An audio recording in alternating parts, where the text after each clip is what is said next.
Welcome everybody to our latest session of the Restoration of Cariele. As usual, we'll do a quick recap of what occurred last week, and then we'll get started with tonight's session. So team, when we picked up last week, you guys were inside the magic map.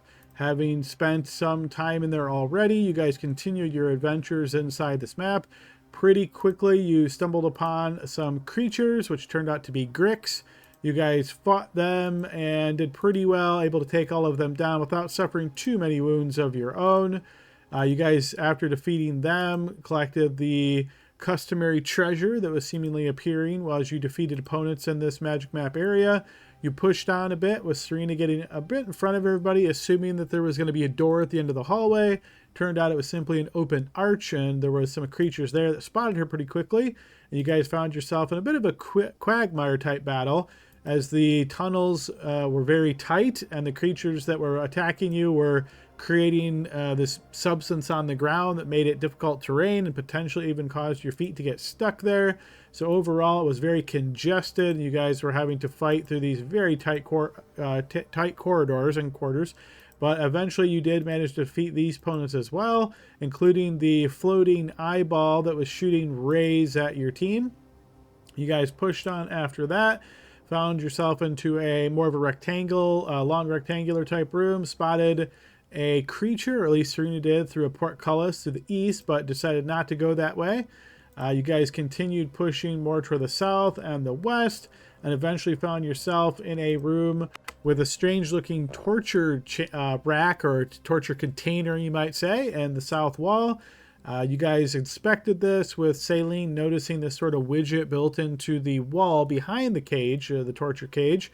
And so Cerilia pulled that cage away from the wall, and after the widget was manipulated, it revealed a secret door. You guys opened that secret door, found a very short corridor, a very short hallway, essentially 5 foot, which then there was another door. You guys used, with Gordon using thaumaturgy, to open the second door. However, there seemed to be like a trap or a relay there. As the second door was open, the first door closed. You guys then had to essentially bash open the second door and smell this off odor inside that little chamber. Once you did, seemingly there was some kind of trap there that had you entered, you would have been exposed to, or at least one of you. But luckily, that did not occur. You guys pushed on further then, finding yourself in another small room, whereupon Cerilia was able to discover the cloud-kept armor, the prize of this magic map. After collecting that, you guys did a little bit of assurance checks with a identify spell cast upon it, and sure enough, it was indeed the cloud-kept armor. So you guys decided, having found the treasure, you wanted to get out of the magic map and get back to the real world. So you guys made your way towards the exit, the stairs that you had previously plotted and discovered. After exiting, you found yourself back inside Derek's manor and found a bit of a frazzled Blixel there, as he had previously been teleported somewhere else in the magic map and had his brain extracted. Well, luckily, he did survive that event, as much like you were explained, deaths inside the magic map are essentially just force you out of the magic map, and they're not real, you could say. But upon returning, that PTSD from having his brain pulled out is probably going to stick with Blixel for some time. We'll see. But yeah, after you guys made your way out, you did some chatting with Derek, who was very effusive in his praise of Cerilia, and asked her if he could escort her back towards the wedding, just the two of them, and then would come back and tell you guys everything was fine. He suspected that hardly any time had actually passed in the real world here, based on his research of the magic map, but you guys wanted to be essentially confirm this. So you guys made your way, you guys kind of hung on at the manor as Derek and Cerilia made their way back towards the wedding. During this time, Lord Thosone spoke with Cerilia, and he was essentially asking her how she felt about him. Did she see any future between the two of them, as there was some push on both sides, you could say, to cement a stronger relationship between Cariele and Thosone, and having the general of the army and one of the very important counselors marry a cousin of the Baroness of Thosone certainly would go a long way to forging a more friendly relationship between the two realms. and Serena asked several follow-up questions, but seemed amenable to a potential marriage to Lord Thosone and having him move to Cariele to be with her there and see how things would go. So that's sort of a little bit still up in the air, but kind of in the works, you might say. You guys then made your way back towards the wedding proper after Lord Thosone returned and let you know that as much as he suspected, hardly any time had passed. And yeah, you guys made your way back to the wedding then, was once again able to enjoy some of the merriment. Blixel was still, not too well, seemingly haunted by this past experience. He had a brief encounter with Keela, who seemed to notice his distress and wanted to reach out and see if she could comfort him in some way. He essentially just asked her for, I believe it was a drink or some food, and she said she would certainly get that for him. There was some other brief interactions that you guys had. In particular, both Tavern and Gordon spotted a woman who seemed to be dressed like a servant in an offshoot hallway from the main hall.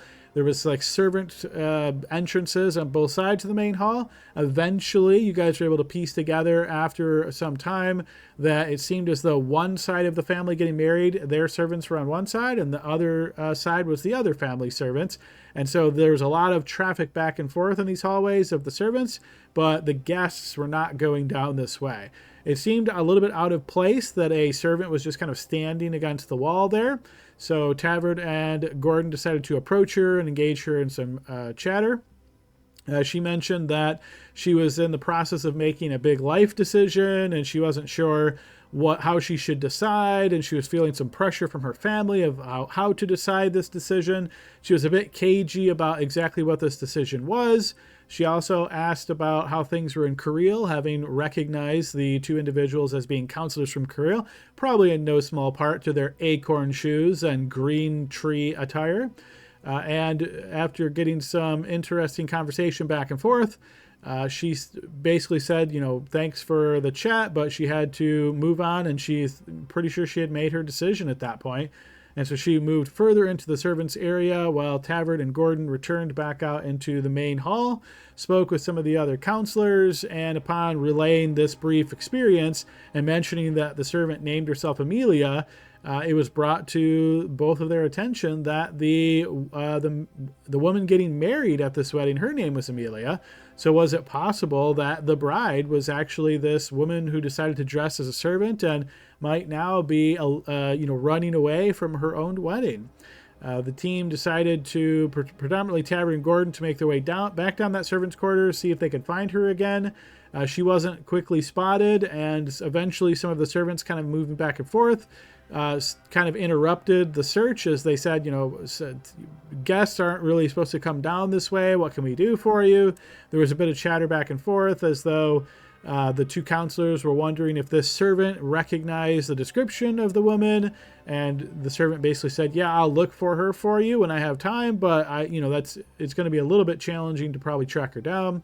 So unfortunately, our two counselors returned back to the main hall without tracking Amelia down once again. But once they returned and spoke with their fellow counselors, both Blixel and Celine, having the arcane abilities within them and being connected to Cariele through this counselorship of the realm, were able to detect the surge of arcane energy going into Cariele. And in fact, if they closed their eyes and focused and concentrated, they could actually see an image. In particular, Blixel did this, and he was able to spot a woman seemingly walking through the area where he wasn't able to detect exactly where that was right off the bat. But she walked in a kind of a sly and strange, really sort of exotic way. She was draped in this like shroud. As she stepped forward, she then reached her hands into the air where this surge of bluish energy seemed to fire off from one direction and then just completely coalesce in her hands and seem to amplify, drawing more and more power before she thrust her hands into the ground, and this blue energy seemed to hit the ground, ripple throughout and ripple outward from her, and moments later, Blixel could see skeletal hands and zombified hands start to break through the ground as all matters of undead creatures, skeletons, zombies, and the like, started breaking from the ground, creating what looked to be an undead army. So, team, that's the recap from last week. Is there anything I missed that anybody would like to add? Yeah, I'll just in regards to our conversation with her, she did say, "Hey, I heard that Cariele was very dangerous," and so she was interested in asking us if that was true and stuff. And she also made a comment that she may need to go there someday, you know. Oh, she's like, "Oh, that's very interesting. Maybe I'll have to go there." So that at least leads me to believe if she is a runaway bride, maybe she's heading south. Sure, yeah, good additional information on that conversation. Go ahead and take inspiration there, Tavard. Anyone else? All right, hearing nothing, let's go ahead and deal everybody out their card. Take a moment to review your card. Let me know if you have any questions about it, as always.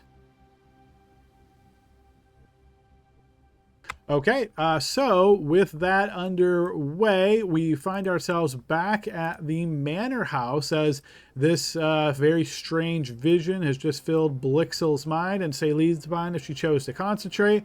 But you find yourself blinking this away and returning back to the manor house.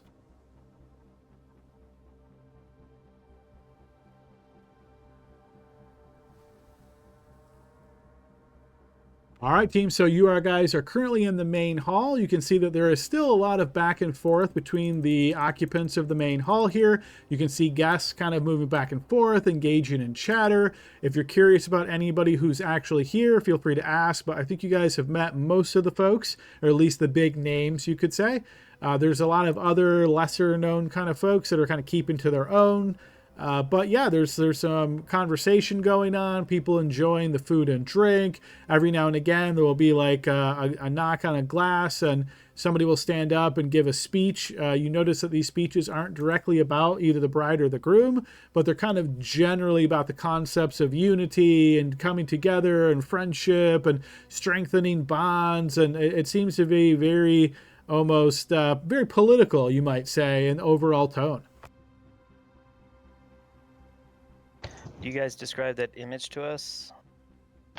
Yeah. Blixer will find everybody at that point and say, something bad is happening. Well, so you look at your face, I could tell. Someone's doing magic in Cariele. So? I felt it too. A surge of realm magic. Given what we know, I think there's only one likely possibility here. There's a woman, you say, huh? Yeah. Could it possibly be Melania? If the name you're looking for is Chelina, the necromancer we fought, then yes, I think that's probably. No, I was thinking of Melania. What's her name? Malia? The Countess? Or Yes. Miele? Yes. Lele, the guild? Yes. I don't see why the guild would want to do that. I think the eyeless one has used his pawn Shalina to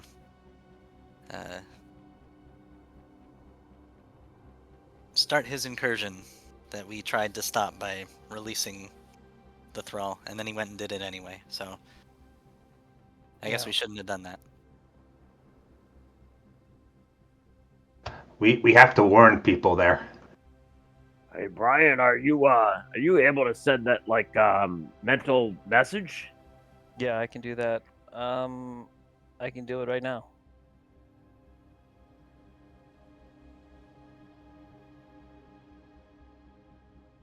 All right. Who's the two line? Well, first and foremost, the Countess must be informed. She probably felt the use of realm magic in her land. She's connected to the magic in the land as well as any of us, probably more so. But she may not know exactly what's happened, and we need to tell her. And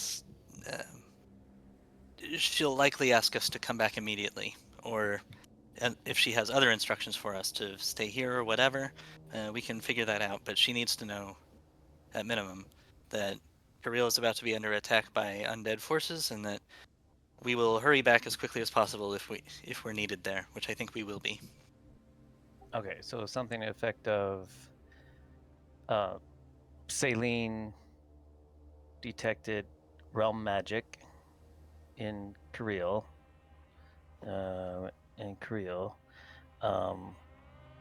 Necromantic. You're think. Well, I gotta be brief. So Raising Undead the army on the dead. way. Undead army on the way.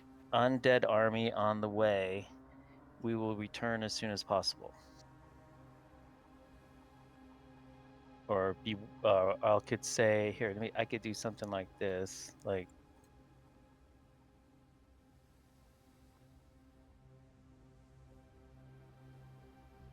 She may tell us to stay at the wedding, so you may want to just ask, what are your instructions?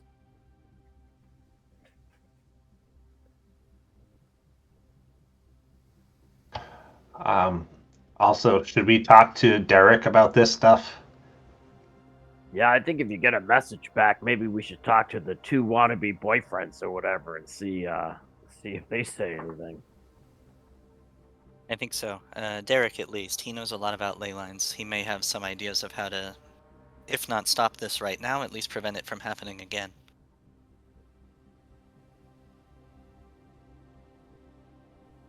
Like something like that.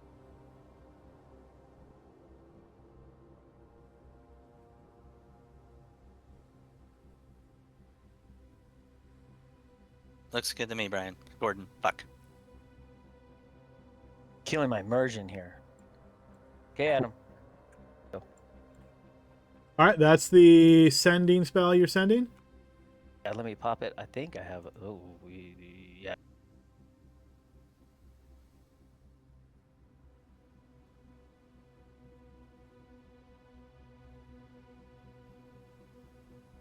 All right, you cast the spell with those words, and in response, you will hear which province. It seems as though it's coming from Riverford. Is that correct? Return as soon as possible.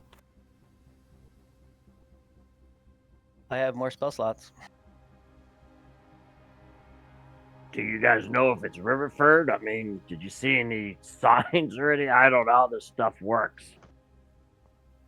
I think so, right? Well, It's gotta be somewhere where there was a battle. it's Likely Riverford, I could say.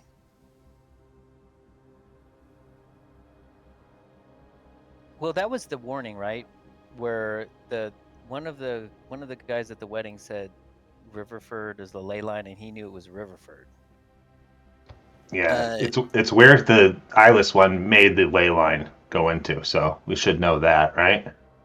I would think so, unless I don't remember exactly if it was said that you can use a ley line to affect adjacent provinces. So, if that's true, we should consult with Derek to make sure it's true. It could also be where the big battle took place between our forces and those goblins when they incurred. I don't remember if that was Riverford or the other one, Melavian. Was it Derek who we first talked to? He said that he could detect ley lines in the realm. Yeah, he wanted to be part of our ley line stuff too. So can we ask him right now? Go talk to him and see if he can confirm, if he sensed it, and if he has a sense where it is. Yeah, I think let's bring him into this. Yeah, we did a little intel gathering before I send the return message back. He's proven himself. I almost feel like I was him for a little bit, but yeah. You know him pretty well, right, Bluxel? He seems pretty cool. Want to loop him in, guys? Yeah, I think we don't have a choice. Yep. All right, we're gonna find Derek. All right, you spend about 5 minutes or so tracking down Derek, or Lord Thosone, as he's formally known.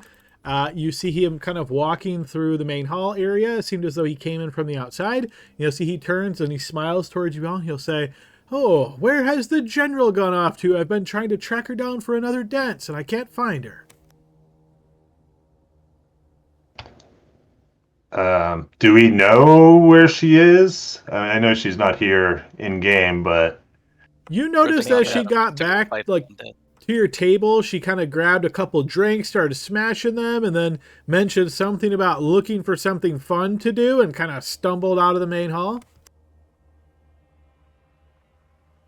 she's off on one of her adventures. Um, so it might be tough to track her down right now, but we have a matter of much import to discuss with you. You see his face get serious pretty quickly. Oh, I see. Well, what can I do? Perhaps we should go discuss this privately. Certainly. Would you like to travel back to my manor? Too far. One of our rooms in this house will be sufficient, I think. Certainly, yes. Let us go. So Derek will walk with you guys as you make your way through this manor house where the wedding is occurring, and walk up the flight of stairs to get to the second floor and plop into one of your rooms. It's a bit of a tight fit with all of you guys in here at this point, but not uncomfortably so. You'll notice Lord Thosone, as the door is closed, he kind of leans against the wall, and then you'll see he kind of brushes his cloak here where the wall touched the cloak, and then he'll turn back and say, yes, what is it? What do you need to know?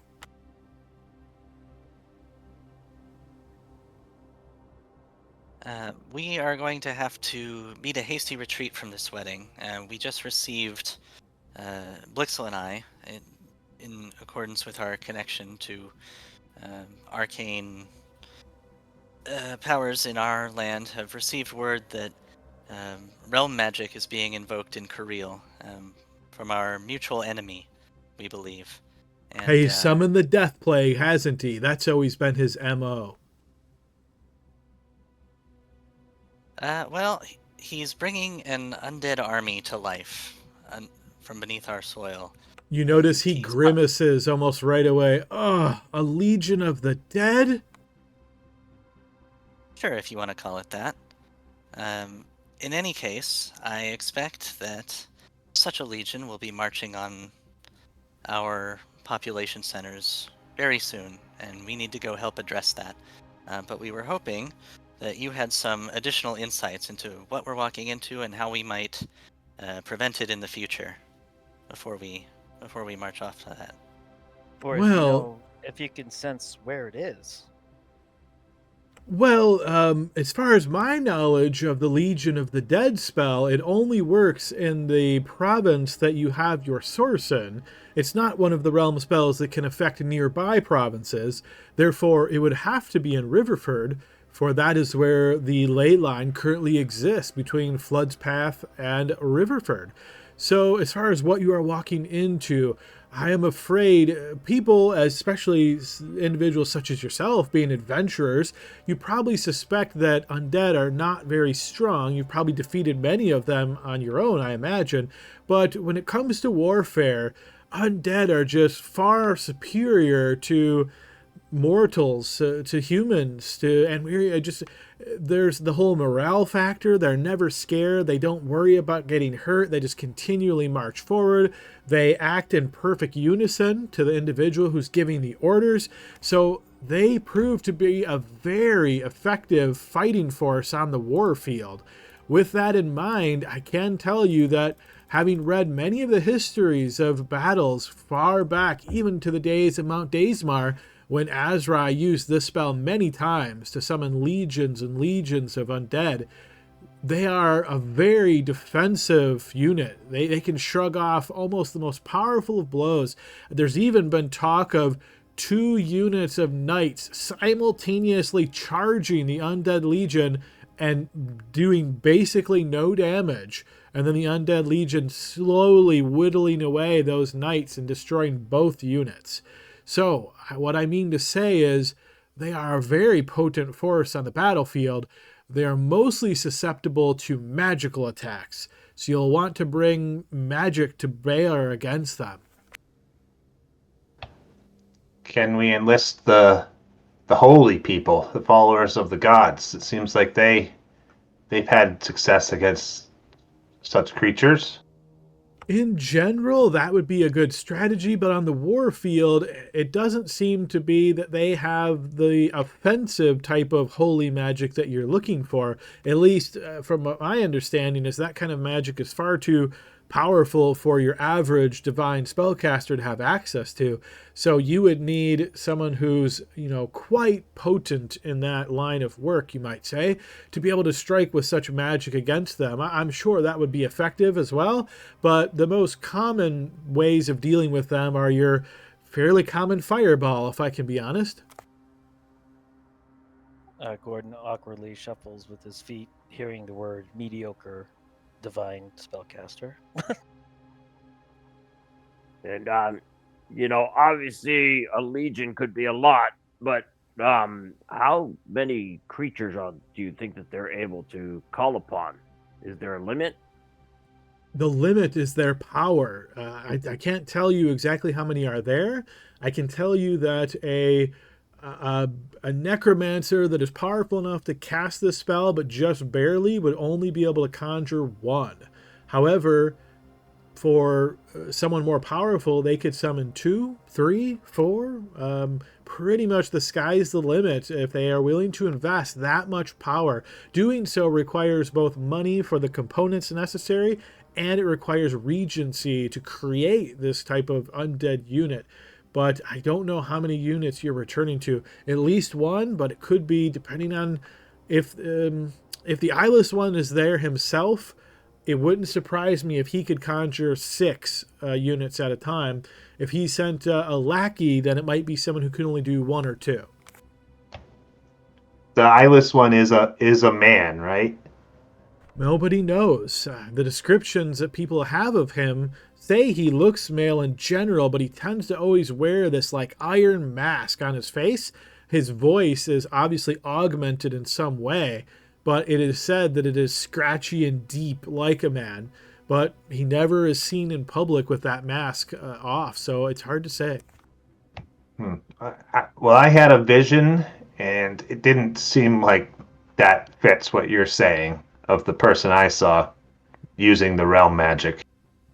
That is good. That is good. For with that spell, the caster, the person who creates that undead army, they must remain with the army for the magic to stay in effect. If they were to leave, the undead legion would collapse as the necromantic power is no longer potent enough to keep them animated. So if we were to knock the hell out of that person, then the rest of the legion would just drop to the ground? Yes. Yes, indeed. If you could target that individual and incapacitate them or kill them, the magic that animates the legion around them would cease to exist. And do you think they know that we know that they did this? Yes, I'm sure that they do. For magic like this that's so powerful, the regent of any realm would certainly have felt it. In fact, if I wasn't too preoccupied with other matters, I might even been able to felt it, thanks to my small source there in the province.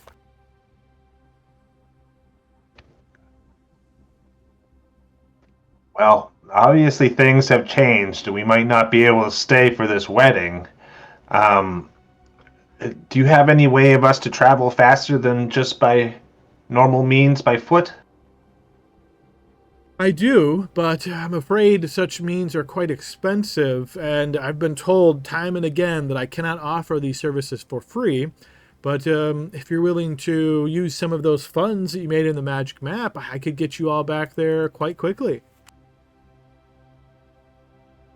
I just throw my coins bag on the table. I'm in. How much are we talking? The last time I did this, the Baroness asked me to charge 100 gold pieces per person. Oh, okay. That's definitely doable. It would go a long way, and I'm sure Serena would appreciate it too for you helping us out. We're just trying to get ahead of this before more innocent people die. Well, if that was your last charge, how much would you do for your your friends in battle here? Go ahead and throw me a blind check here, Tavard, as Gordon's already put his money over.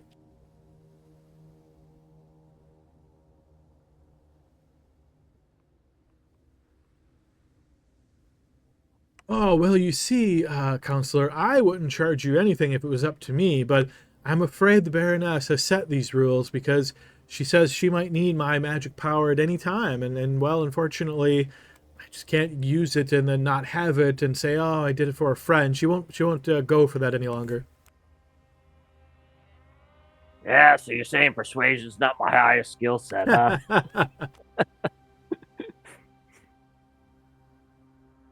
All right, well, you got to do what you got to do. I'm sure you would have given us the buddy discount if you could. So here's 100 gold if that's what it takes. All right, so he's collected 300 so far from Gordon, from Tavern, and from Celine. Blixel, you're also handing over 100? Yeah. Okay, excellent. He will take your coins and he'll say, oh, okay, follow me back to my manor house, unfortunately. That is where everything is set up. Yes, let's go. And unless you guys have objections or want to do anything else in the meantime, he's going to take you back to his manor. Two things. One, I want to get my adventuring gear, and two, I want to make sure Serena could come with. So wave of hand or another $100, I'm willing to pay it.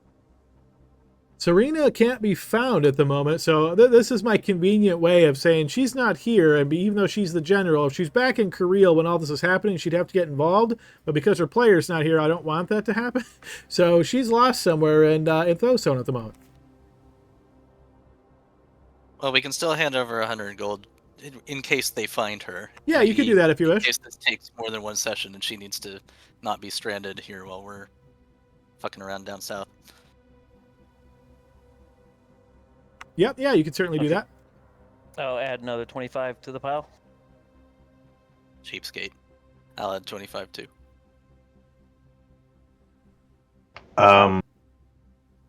The only other thing I would want to do is let what's her name know we're leaving. Keela, or what's her name?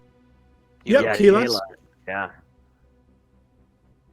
Okay, We gotta yeah. make sure we're not breaking any type of protocols or anything, you know. It doesn't matter. We're saving lives. Oh, I know. Don't get me wrong. I love hitting skeletons, I'm sure, but I just want to make sure that, you know, from a counselor standpoint, that we exit appropriately, if you know what I mean. Yes, we'll have Keela and her staff extend our apologies to the wedding staff and the brides to be and the husband and all that, but we gotta go. Derek, how fast are we talking here? Should I send another message to the Countess, or how soon am I going to get there? Are we going to get there? Oh, I suspect you'll be there in perhaps an hour. Okay, that's fine. I can save my spell slot. I think you guys owe 25 gold pieces each because Celine and I put 25 in. Yep. Here you go. Okay. All right, that pays All for right. Serena. So having collected 500 gold pieces from you guys for all 5 team members, you guys make your way over to Derek's manor house, and he essentially leads you back to that same room. You notice that the magic map is carefully behind that glass container once again. You'll see that he goes over to this box that's on the shelf, and you see he opens the box and he takes out some chalk and he starts drawing on the ground, and he starts doing these like elaborate symbols and things. Those of you watching can notice sort of like stars and moons and hoops and some like what looks almost like dashes and just a whole lot of, you almost think like nonsense or maybe even arcane or astrological type symbols here. It's just a mishmash of a bunch of different things. Once he completes this, which takes him about 10 minutes or so to draw this whole thing out, he looks and he says, all right, are you all ready to go? Yeah, it's for the record that we have our adventuring gear and everything, right? Yes. Okay, there we go. Is this gonna hurt?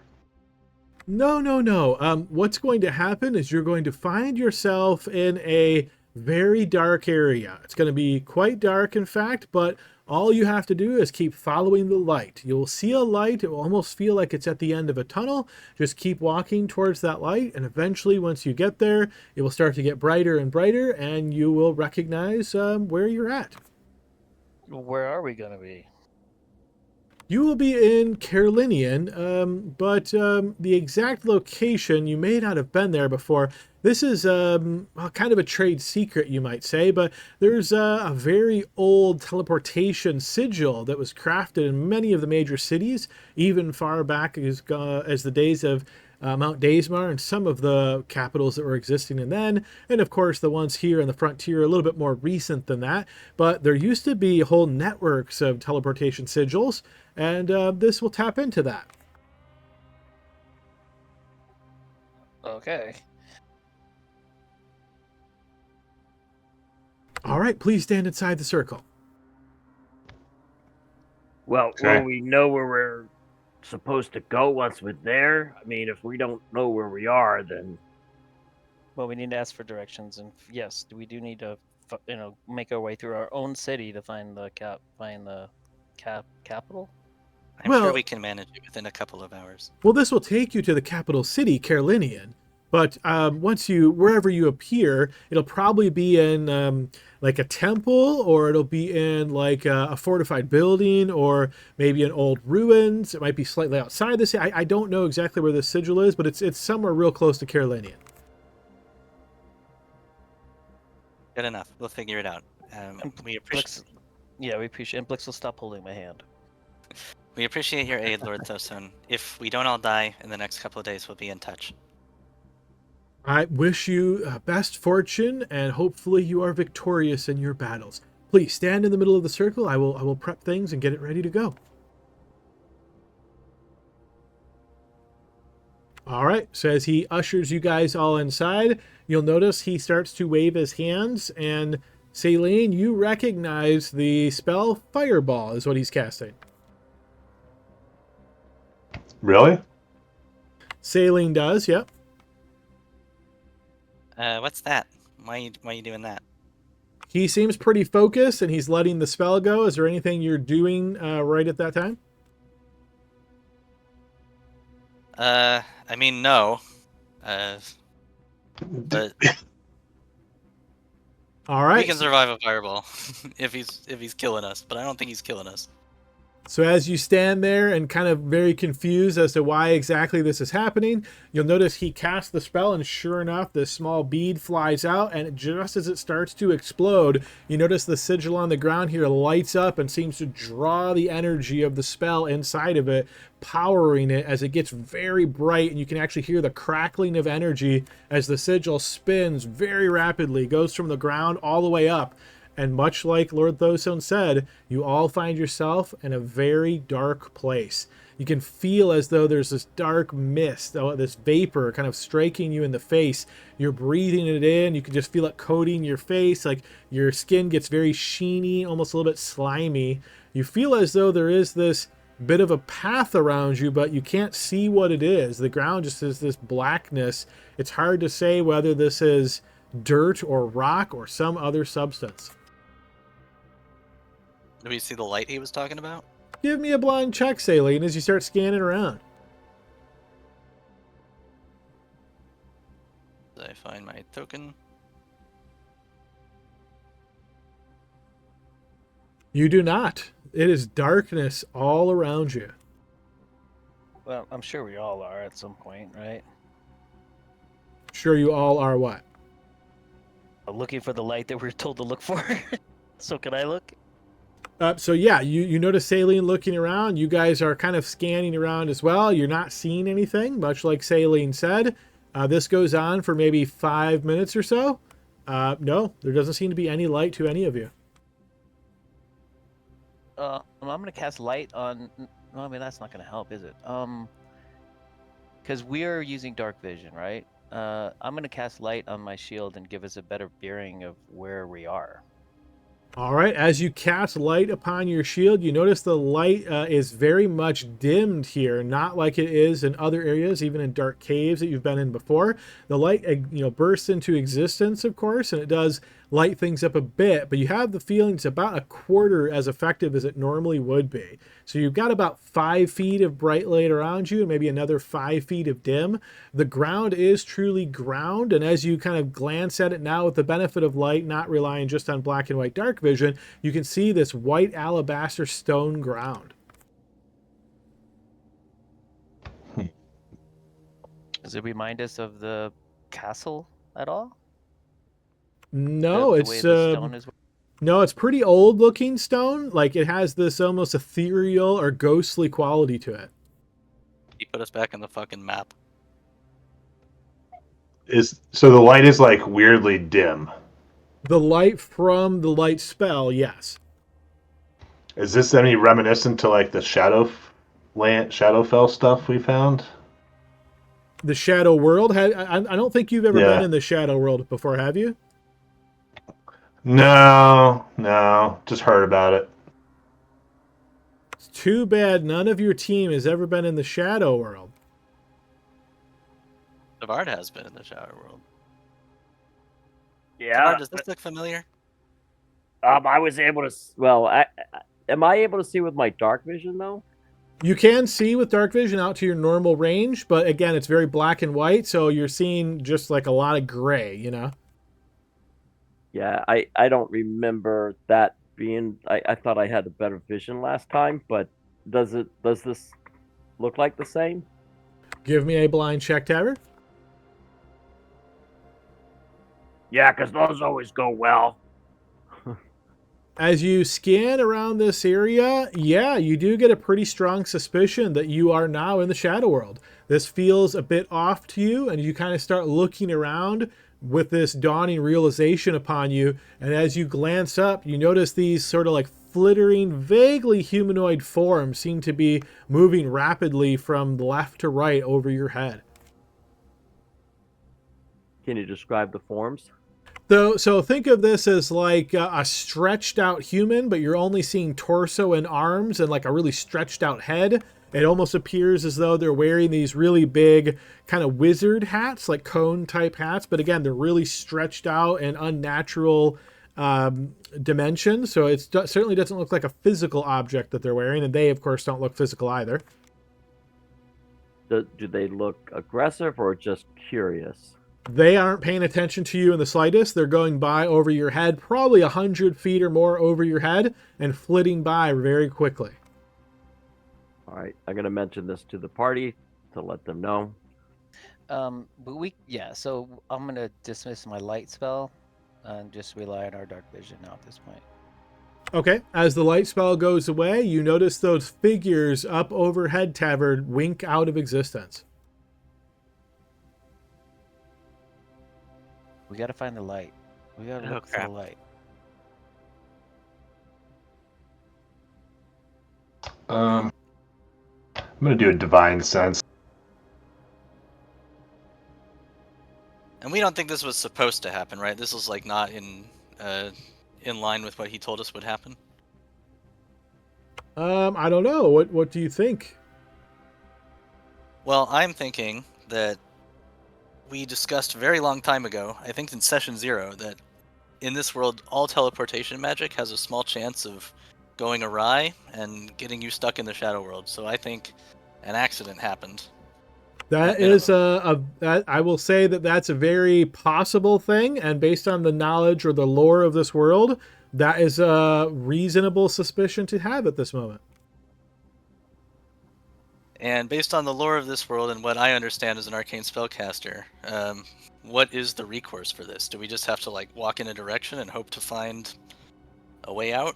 So what you would know about the Shadow World is that it is a shadowy mirror to the material world. So basically for every, area, planes, or building, there's a like version of that in the Shadow World. It might not be identical. It might be like an older mirrored copy of it, or in some areas there might be buildings in the material world where there are not in the Shadow World, but the terrain, the ground, the water, like all that kind of stuff will be very much identical, just again very shadowy. As far as recourse, if a spell goes accidentally wrong, on the material world, all of the legends and the lore that say when that happens are always end with, and they were lost forever. Cool. Then we'll be the first to come back. I'm feeling confident, boys. So Blixel, Sorry, as Nick. you open your divine senses, I would say this is very much sensory overload to you. You see just all of these forms over around you, floating around you, hundreds and hundreds of them just suddenly start lighting up to you. Again, they kind of look similar to the ones that were overhead that Tavern pointed out to you. Some of these are much smaller than those ones were, though, and they're flitting by you at just very, very fast pace, very quick speeds. And even the ground and everything around you pings as though it is necromantic or undead. Is that the army that's going? No, can't be. We got a lot of company around here. Everybody keep your head down. Yeah, this is not good. Gordon, I believe the sending spell can travel across planes of existence, so you may want to inform Milena that we're going to be delayed. We're stuck in the Shadow World after a teleportation spell went wrong. As long as you have enough magical energy for that, we're gonna be maybe having to use it. Yeah, that's the only thing. I am not doing well. Okay, well, never mind. She'll figure it out. I think I may save my two level 3s. I'm out of 4s, obviously, and it's a level 3, and I got only two goes left. Yeah, that's fine. We'll explain ourselves if we survive. But And from if what we I don't, we understand, don't even have to come up with an excuse. that is true. Silver linings. I'm glad you're staying positive, Tavard. We can always Hey, count it's on the you. best way. Keep a positive attitude. From what I understand of the Shadow World, a lot of the landmarks are the same or similar enough. So, if we can find some kind of identifying building or feature, maybe something we've seen that's familiar, we might be able to find our way somewhere. I just don't know where an exit would be. You know, if I had that green card that I keep pulling every couple of sessions, this would be easy, but not this time. So no green card for you. Okay, got it. Yeah, I don't have the Shadow World portal card this time. I got it twice in a row recently. But not now, unfortunately. So I think we have to be careful and pick a direction and start walking, and hope we find something we can get our bearings with. What we got to work with is those guys are running somewhere quite quickly. Is that where we should be heading, or should we be going the other way? If it's a light, like if that's like the exit, maybe they're going over there because there's a break in the Shadowfell and they want to be there. Should we follow them? Those creatures that we saw up above our heads. I mean, there's hundreds and hundreds of them. Well, best thing we can do is the right, left, north, south. It doesn't really matter. Let's just go. That's what I was thinking, but we do have some clue. And you said the ground here is like stonework? Yes, it looks very bleached white alabaster type stone. Keep in mind, with all you guys relying on dark vision, once again, you're not seeing colors. Oh, does it seem like we're in a building, guys? Should we just... Does it look familiar to, what's his name's manor? Like, do we think we just popped right on the other side? Like, It does not, no. Yeah, so think of yourself almost as being on, from what you can tell, it's almost like you're on a rectangle made of stone. And as you're looking in all the directions, you can see there's a lot of darkness. There's almost looks like drop-offs from like maybe 20 feet away from you. But you can start to make out almost looks like bridges that go from this rectangle in all directions. Like 2 ways to go north, 1 east, 1 south, 2 ways to go west. It seems to be very haphazard. There's no logic or design intent here. It's just like random paths almost sprung up out of their own desire. Hey, question, guys. Anybody here have rope? We may want to tie off each other just in case. it's not a good idea. Let me check.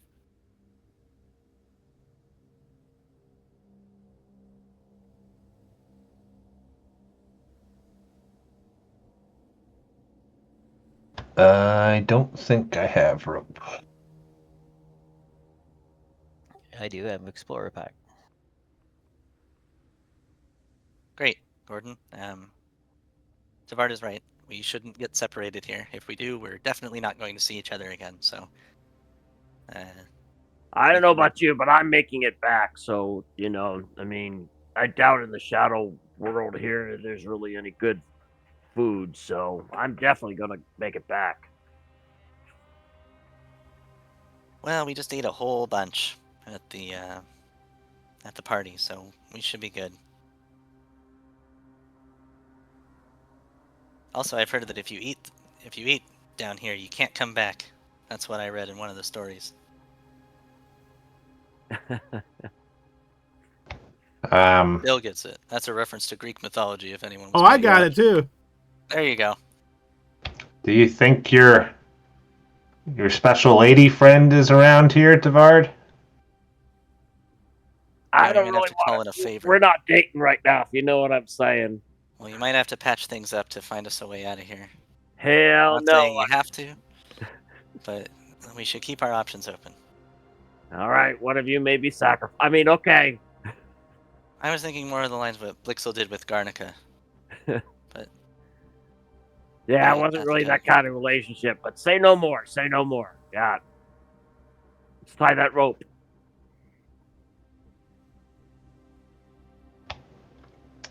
Okay. Yeah. Tie it off to me, I guess.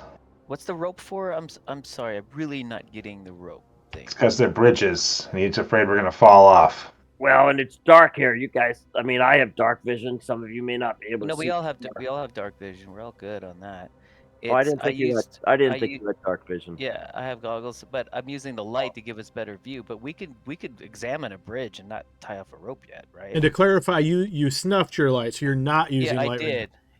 Yeah, I can always, but that's what I think confused Tavard, is that I need. No, I thought I didn't remember that you had the goggles. That's kind of So if I don't feel like the light spells attracting people to us, I'll put it on again as we venture off, of course. But I'm just aware that, it's like a bug light. So, but I think we shouldn't unless we need it. Okay. Unless it becomes important to determine color. Agreed. So. Or to actually see those things, because when the light's gone, we can't see them. Roll a d4 and figure out which way we're going, unless anyone else has a idea. It doesn't matter. It's impossible to orient ourselves in this situation. All right, I say we go south. No objection. All right. Okay, hearing no objections, you make your way south across one of these stone bridges. As you do so, you notice that the terrain around you seems to come into better focus and kind of ripples about. Where you were standing on this stone platform moments ago, and you've taken maybe only 10 steps or so to the south, you glance backwards and you see that rectangular platform hundreds of feet away from you. It's out there and it's dark, and you wonder how can you even see that far, because your dark vision doesn't go that far, but you can still see it. It's a very strange sort of stretching, you might say, of the realm. But you find yourself in more of a very shadowy kind of forest area now at this point.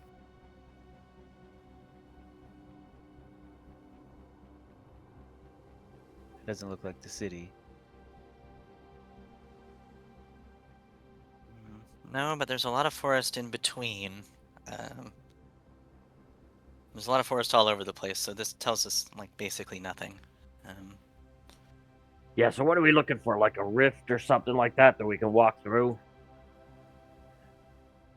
I just chose south because we're south of where we were. Yeah, yep. I mean, it could be. We could also the archways in the Banshee tomb were inactive or varying degrees of active ways to cross over. If we find something like that, we might be able to use it to get back. Yeah, we'll know it when we see it. Wait, we've had a couple of your little Shadowfell portals were south. We're in wooded areas, right? Depends on the whims of the people who did it. But No, I think our cards, the cards that you played, were all in wooded areas.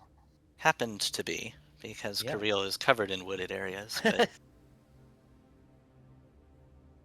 we might find something, but we're not going to accomplish anything by just standing around. So I think That's, Brian's God told him to go south, so we're doing fine. yeah. I mean, I think we gotta go. But if we see somebody that might know something, we might have to grab them. All right, there's a chance. Well, let's go. Pop the light on. I don't think we need it just yet. All right. All right, you guys push through the forest, marching here. As you're stepping, you notice this mist, this vapor seems to lift up off the ground and just trail up your bodies as though it's licking up your limbs. It's very chill and cool here. You're making your way through the forest. You can hear every now and again what sounds like whispered words right at the edge of your ability to hear concrete language. You can definitely hear it sounds like whispers, but the exact words are really hard to hear and very difficult to make out. You're kind of glancing at one another as you're making your way through here, and I'll ask all of you to go ahead and throw me a blind check.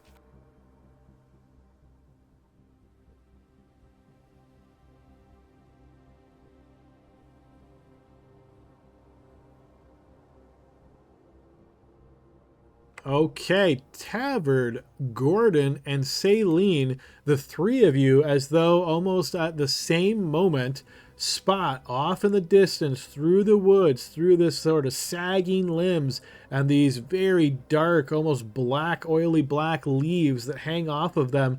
You notice what looks like a moon hanging there, like you're seeing just a glimpse of the moon through all the foliage. Blixel, you're kind of looking behind you, maybe a bit worried. You're not really sure, what's going on here. The distance traveled seems really wonky to you. You don't notice anything. Nobody better eat my brain here. yeah, no do-overs here. Hey, Blixel, there's the light. You see it? Yeah, I guess so. We go towards that. Yeah, let's go, boys. Does it look like natural, or does it? Nothing in this world looks natural. I mean, it could be Yeah, a good question, trick I of the suppose. eye, like it could be the bright light that's up a hill or something, Yeah, lure like an angler fish. Yep, trying to yep. get us over to that oily tree. But does it at least look like it's up in the sky? Like we're seeing it through the branches, right? Yep, it looks like it's almost, I guess you could say, eye level to you as you're looking in that direction.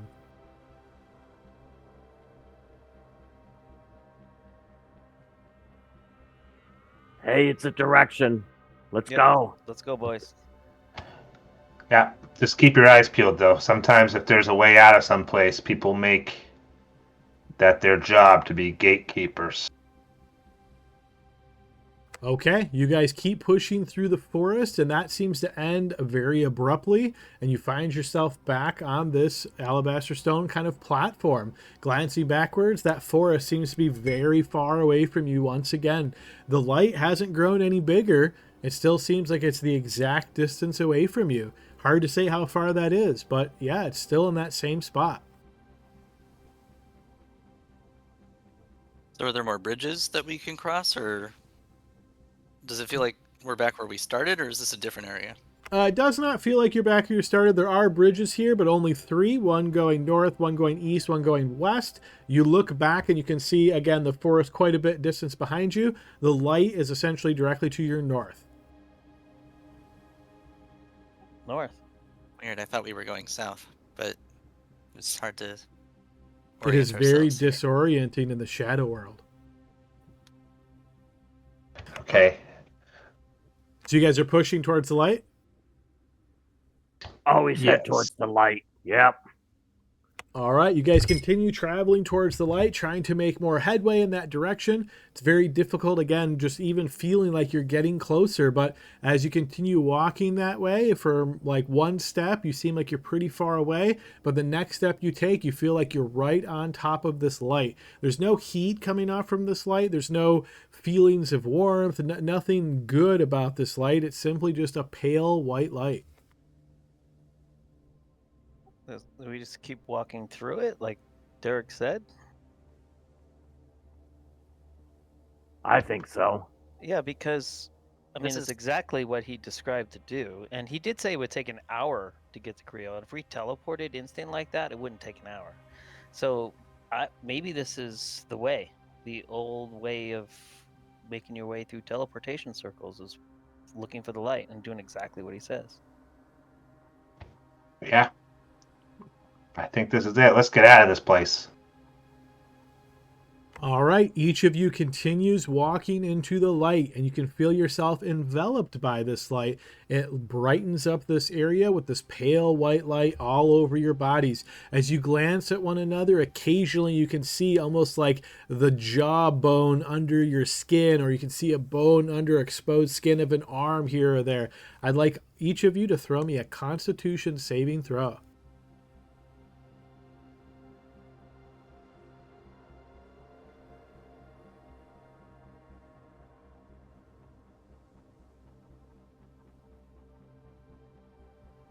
Okay, you each pass through the light and then start blinking your eyes pretty rapidly as you find yourself in what looks to be like a basement. It's old and dusty here. You can see cobwebs hanging off of the wood ceiling. Some of the wood beams here even look really dilapidated. You start maybe having just a little bit of concerns about the structural integrity of this roof. Can we see? Is it lit or? Nope, gonna it's cast dark down light. here. I'm gonna cast light on my shield. All right, Any as you do traces of so, the shadow mist? as you cast light in this area, you see that the basement does indeed light up. You find yourself in what could be described as a hoarder's basement. There is junk everywhere and seemingly no real sense of organization. You can see pots, you can see pans, you see an old boot, you can see a fishing pole. All of these different things clattered all about the space, even getting to, oh, yep, there is a flight of stairs that seems to lead to a trap door, but getting to it looks like it's going to be a bit of a haphazard path. And the ceiling you said looked dangerously constructed. It's wooden ceiling, and you can see several of the boards that make up the ceiling are kind of warped. You can see that there's like gaps in the area. You can see that some of them hang down a bit. Yes, it doesn't give you the impression of safety.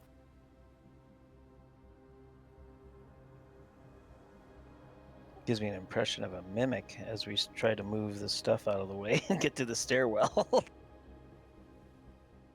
Oh, step carefully.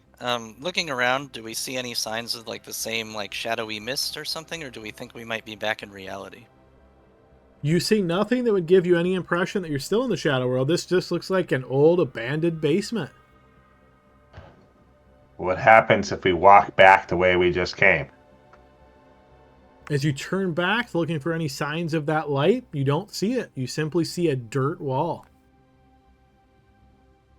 We've made I'm it. sorry. Is there a teleportation ring around our feet? Give me If I a look blind down? check. Not that you see, but the floor is covered with trash and odds and ends discarded over many years. Bliss is going to try to feel the wall just to make sure it's actually solidly there and there's not just an open portal to the Shadowfell here. It is indeed solid. It's dirt. You can even smell it as you're this close. One way, I guess. I don't know if that makes me feel better or worse. I feel great because we made it. Derek was right, and he teleported us here. Come on, let's clear a path to those stairs. Can I look through the trash real quick before we leave just to make sure there's nothing, no clues or anything of note in that refuse? So what I will say Heroes. is there is so much stuff down here that if you spent a minute, I can only give you, there's a lot of junk down here. It would take you a long time to do like a thorough search for anything that is good or that might be of some value. So yeah, I would say with brief periods of time, no, you're just a bunch of junk. But if you want to dedicate, significant time, at least 10 minutes, I would say, then you could make a roll. I don't think we're going to take a whole 10 minutes. As long as it just mostly seems like junk, Blix will be satisfied that there's no hidden gems here. If there were, there could be a million places they were hidden, like in tea kettles and boots and little boxes. Like, who knows what's down here?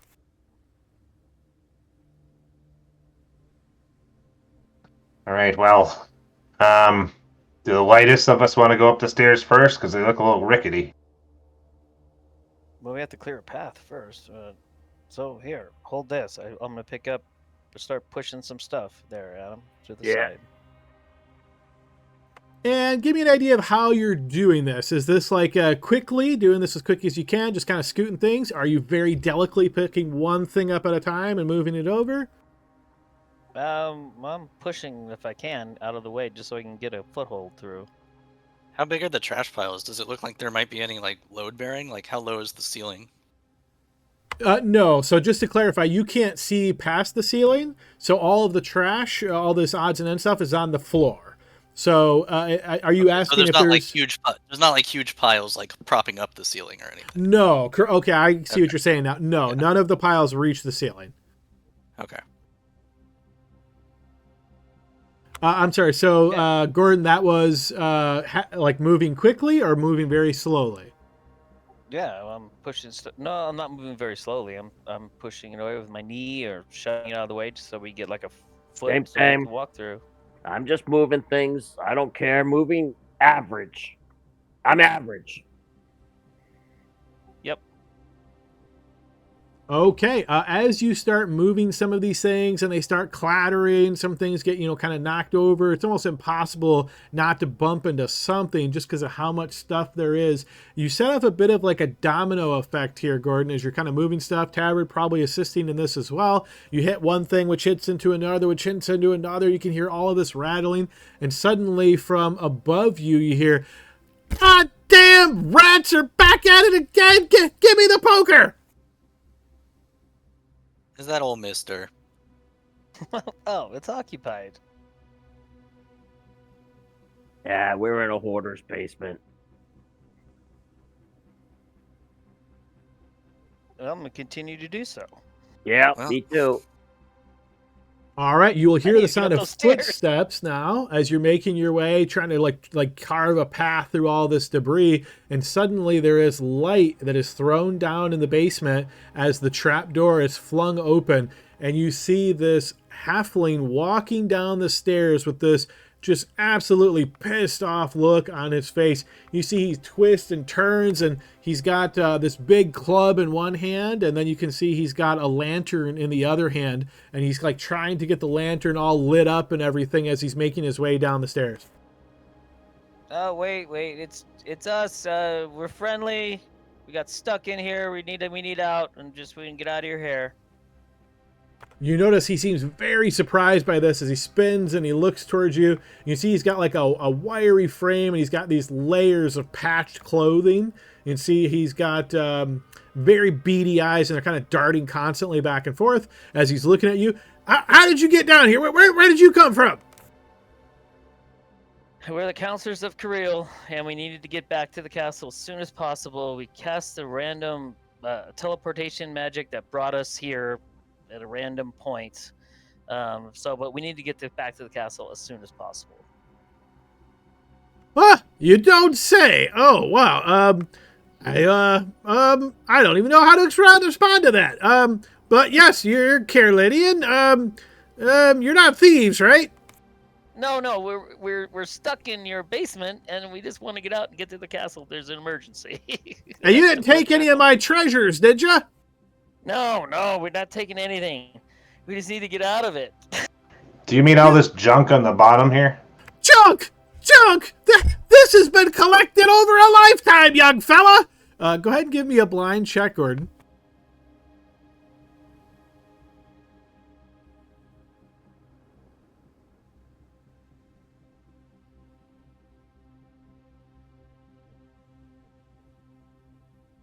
Whoop, not seeing anything come through yet, Gordon. You having some lag?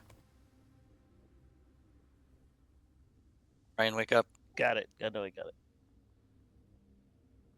You'll notice as you're trying to convince him essentially that you need to just be let to go back into the city streets, he kind of like positions himself more stoutly on the staircase here.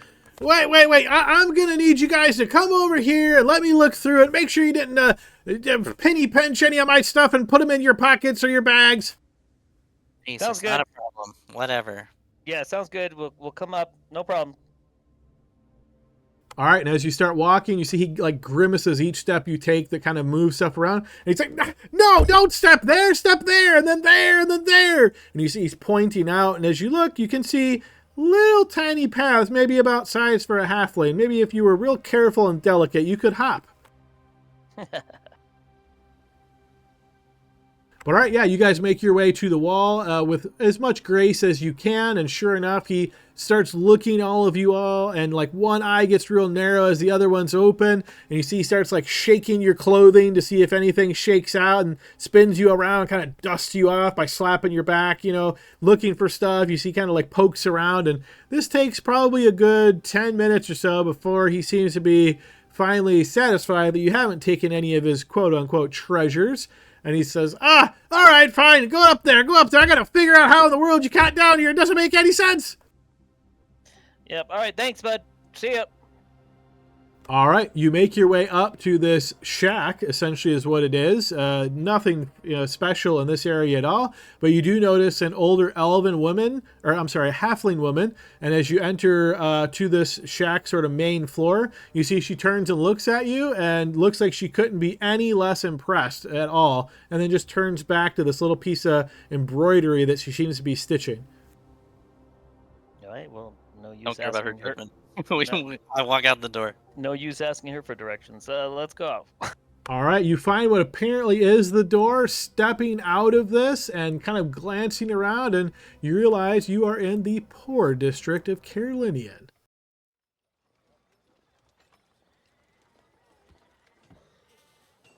Is there like Okay. a plague going on around here, guys? Plague. That was one of my cards that Dean had. Not a card, but one of the briefings or whatever. There's sickness going on. But anyway. There was a sickness way before, right? But didn't we Yeah. send doctors to there and things, and they Yeah. figured it was kind of exaggerated, I think, at the time, if I remember right. Sounds accurate. Well, Okay. no time like the present. Let's go meet up with Milena. So I want to take a look at the place we're coming out of. Adam, is it just a house? Is it a shop, or what is it? It looks like it maybe was a shop at one time. There's some like faded letters on the wood front of the building, but yeah, it looks like it hasn't been a shop in quite some time. Just a very old ramshackle kind of cabin. All right, I'm going to do my darndest to kind of just keep this in mind in case we ever need to know where a portal entry could be. Okay, yeah, sure. That sounds like something that might be worthwhile to jot down if you like. Okay, and I heard you guys say you want to make your way for the castle. Is that right? Yep. Yep, that's what Blix wants to do. All right, so you put a little pep in your step, making your way to the castle as quickly as you can.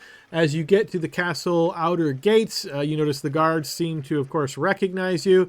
They usher you in pretty quickly, with a couple of them following you close, saying, they're in the council room right now. You'll want to go speak with them. They said that anybody that was arriving that they called for should go to the council room. Sounds good. Do it. All right, so they usher you then to the council room, and you discover that them turns out to be Milena and Lord Tannen, who both seem to be here and in the middle of looking over some charts and different things like that on the table.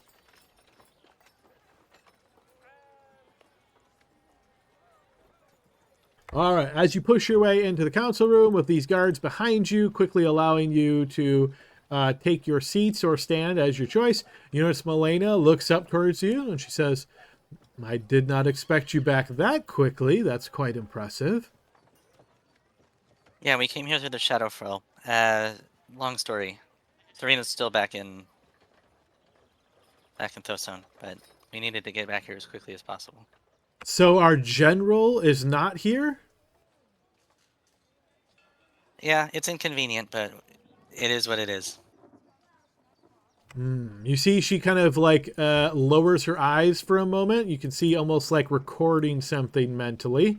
I see. Well, with the information that you have sent, we have already had some scouting reports of this growing undead force on the outer edges of the province here in Riverford.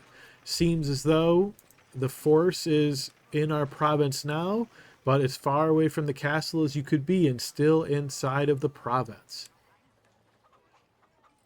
What have thoughts have you? What suggestions for how to counter this threat?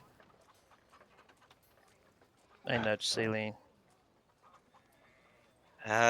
Well, we consulted with some of our new acquaintances in Thosone, and he seemed to be of the opinion that the best thing to do against such a force of this is to employ magic of widespread destruction. So, I suppose I'll be heading to the front, wherever that ends up being. Have the scouts reported a direction that they seem to be moving? Are they moving towards the castle? That is the likely guess, but it moves very slowly. You see she points out to the map that is furled out. You notice Lord Tannen staying quite quiet here at the moment.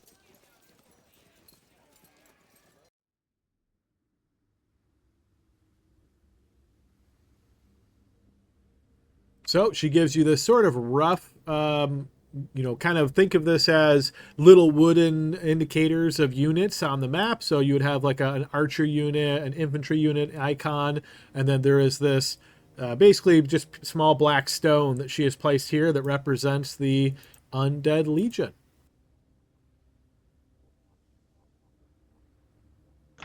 And they're marching our way. That is what I suspect, though this happened quite recently, and this force seems to be moving, I imagine, quite slowly. But yes, if they're planning to come to the castle, they'll be here sooner rather than later. Side note, like mechanical, just kind of note here. The exact position of a unit in a province doesn't really matter as far as the rules are concerned. Like it's good to visualize, but essentially once this domain action is taken, that's when you'll go into deciding to fight this unit or retreat. You'll have that option with your 2 units here in Riverford. Obviously, if you retreat, you would move to an allied province of yours, and then the Undead Legion would remain here. You can, use a free action to move units into the province if you wish. They won't arrive immediately, though. So remember some of those kind of rules. If you have any mechanical rules questions, feel free to ask those. But yes, you can think of a battle between this legion and your forces to be forthcoming. So a bit of mechanics. The troop choices, obviously it takes a season to actually recruit troops, but there was never like a magic troop that we could have used, right? No, basically I would say that a full unit, like 200 mages or 200 priests, has never really been a thing in Anweir. That would be way too prohibitively expensive to actually field. So when you talk about fighting an undead force, it's sailing, not one of these tokens on the map. Well, in a war, you'll go to the war battle map like we did in the past, and you'll have your units. And of course, you can choose to have one of you lead one of the units. You could have all of you attached to a unit if you wish, but only one person can lead it. And then, yeah, sailing could be casting spells on the war battlefield, of course. I will also say that there are certain times in war where it makes cinematic sense, you could say, whereas part of the war battle, there's the actual mechanical part, and then there's more of a top-down, we zoom in to a part of the battlefield where the player characters are directly involved in more direct kind of confrontation. Okay, cool. All right, thanks. So what he's saying is you're welcome to come with me so we can all die together. No, you just need magic. Good luck. Pat you on the back. You have magic too, Gordon. Oh yeah, but it's not arcane. You see, I have Yeah, I guess I could bring her back from the dead. I need some spell slots, yo. Or you could turn the dead. Yeah, I need to sleep. I'm running out. I have no juice, basically. Is this a tomorrow problem? So, Well. mechanically speaking, the battle would occur sometime this month. So it doesn't mean unless you intentionally say like, "Hey, I want to ride Oh. out there," then it's not going to happen necessarily today. Oh, okay. All right. But we should aim for sooner rather than later, because lore-wise, they're going to be rolling over every village and town and outpost in their way, and probably adding more to their numbers as they go. So we should try to minimize loss of life if we can. Yeah, and I know it's not magical, but I mean, are you able to, like, for the archers, for an example, is there anything that we can add, like maybe encourage them to use fire arrows or something like that? You know, torch their weapons. I don't know, but um, seems like we need to do more than just shoot them with bows.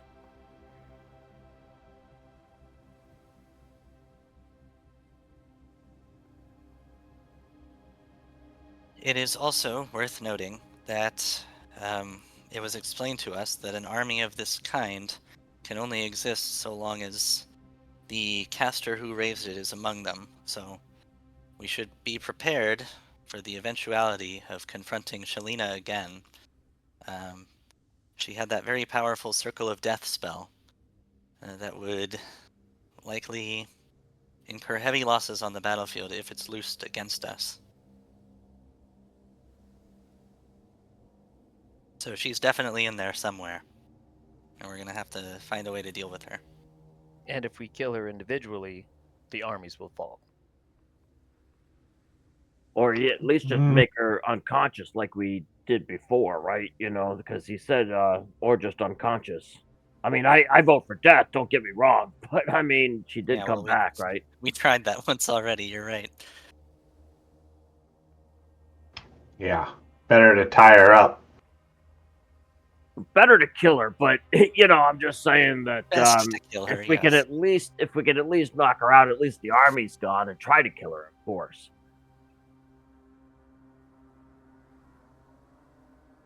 Well, should we get one night's rest to be full strength and then meet the undead?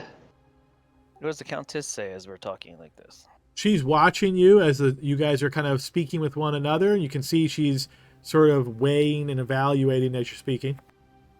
Well, we know who's in. We highly suspect we know who's in charge of this army. She's in there with them right now. We need to kill her. Is what we need to do. That seems prudent. I can locate, possibly based on DM's ruling, a creature, and we know her pretty well, but I have to be within 1,000 feet, and we're far from that. It's pretty close, actually, in battlefield context. Sure.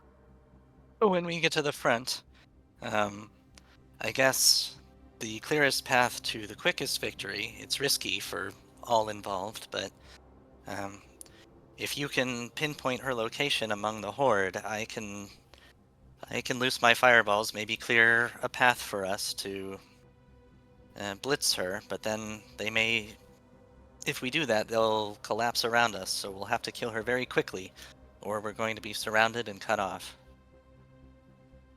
I just posted that so everyone can read. I didn't cast it, obviously. I have no spell slots.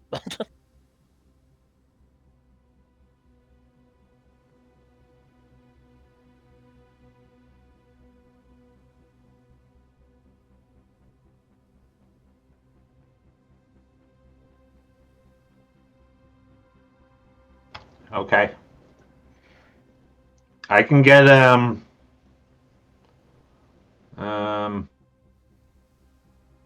I could get no, it won't help us. Never mind. I don't roll really well, but you know, I mean, I can always try to go in stealthily too.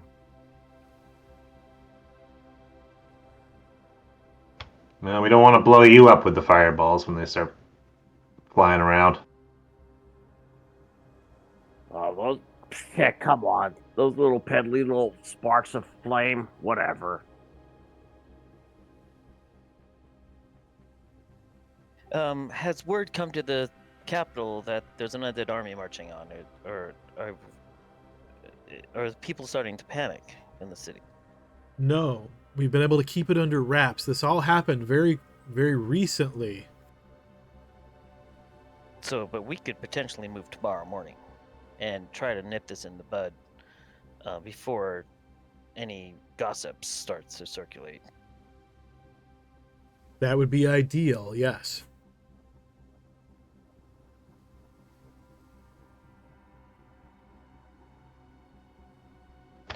Have Okay. we had any petitioners come in? I don't remember. Some of them are. We had that one lady, but maybe some casters and stuff that we spoke to before. Maybe we can, utilize some of their skills or some other people we know in the city, and at least start collecting some folks.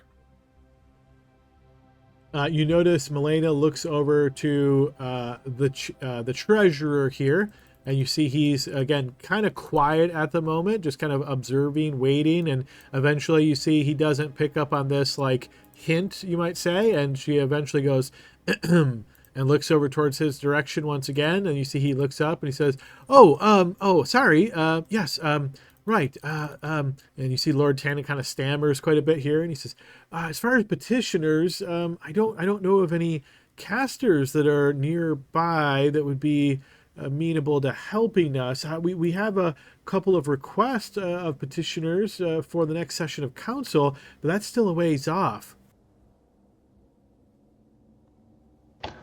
Are you okay, Lord Tannen? You're very quiet. I know it's disturbing for the dead to be attacking, but is that all that's going on with you? I am out of my league when it comes to war, I must say, counselors. I defer to your expertise in the matter.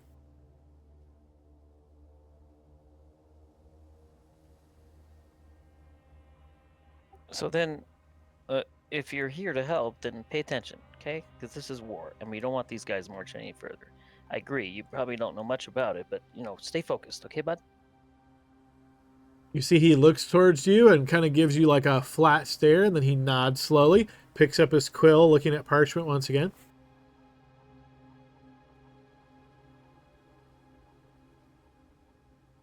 He needed that stern sentence. What about that guy that we met, when we first got to town and everything, that caused the commotion and everything in the sewers? Ol' Mister? I don't remember his name. There were so many sessions ago, but Yeah. I mean, the guy with the big pinkish purple beard or whatever. I know yeah, who but you're he talking seemed to. I mean, he seems to have been a creator of things. I mean, maybe he's created something that we can, use. Maybe we can shoot something with a ballista bolt or something way out there. I don't know, but about. Or some kind of magical artifact to help us in the fight. hey, who knows? There's also Jimmy Serpentwind. He's around the capital. Saved his worthless fucking life before. He might be able to lend us something that would help. And Garnica's supposed to be coming sometime soon. Oh, not supposed to say her name. I think I that's don't say 3, that right? out So loud, she but appears in yeah. your mirror and kills you? Is that how it works? Yeah, clip those heels together and say that name 3 times. Listen, she said my name, I said her name. We did that a bunch. Yeah, whatever. If she's here in the capital, I did think you mentioned that she was going to be here soon. If she happens to be here, I'm sure she'll find her way to you. I don't know how willing she'd be to help in this matter, but the more hands the merrier, I say. All right. Well, I've been drinking at this wedding, and I really need to sleep this off.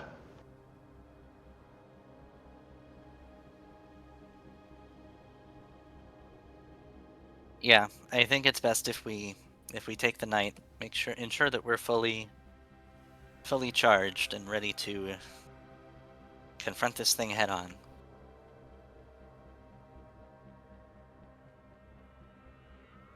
Think it would be prudent if we were to use some of the treasury funds to muster another unit of forces on the off chance that your efforts here are not successful.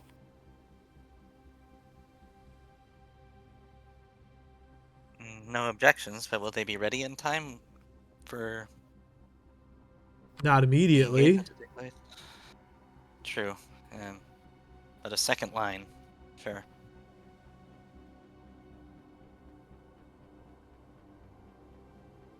Should we reach out to this person that is controlling the army? Or does it serve us no purpose to talk to them? I think she'll just look at that as a sign of weakness, but I don't know for sure. I can send her a message just as much as anyone. We already tried negotiating with them. They threatened to cast realm magic if we didn't release the prisoner. We released the prisoner and they cast the realm magic anyway. So I think the time for negotiation has passed. I think we need to kill her and her army where it stands. Another I'm not option just- we may want to consider is instead of mustering some of our own forces, we could hire some mercenaries, which would be available right away. How do you feel your chances are with what we have here in Riverford against the Legion? I don't feel very good, to be honest with you, if they're not casters from what we were told. Well, we can't hire casters, so Right, I'm just saying that if you're saying what we have right now, I'm not feeling really confident. So, I mean, we would need more of somebody, right? I agree. yeah.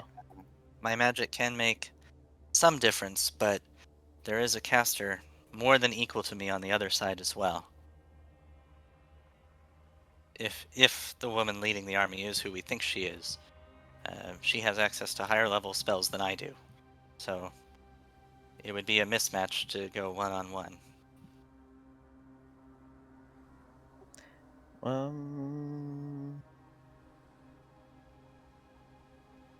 It would be expensive, but a unit of mercenary cavalry might be most fortuitous on the battlefield. I must imagine that these undead forces are not very fast moving, so mercenary cavalry are quite quick, and they could shoot from a distance and keep their distance, perhaps.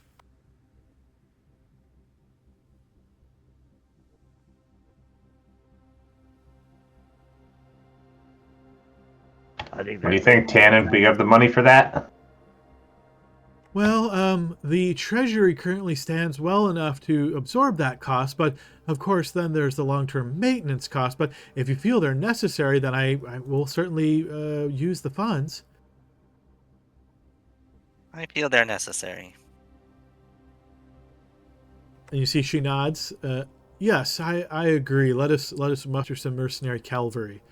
I will. She looks to Tannen and says, "Lord Tannen, take care of these measures." And you see he nods, "Yes, yes, right away." And he moves out of the room pretty quickly. And you see she looks back at you all and she says, "I think your plan is a good one. Get a night's rest, and let us hope that tomorrow the light shines and you're still standing and the forces have been dispelled."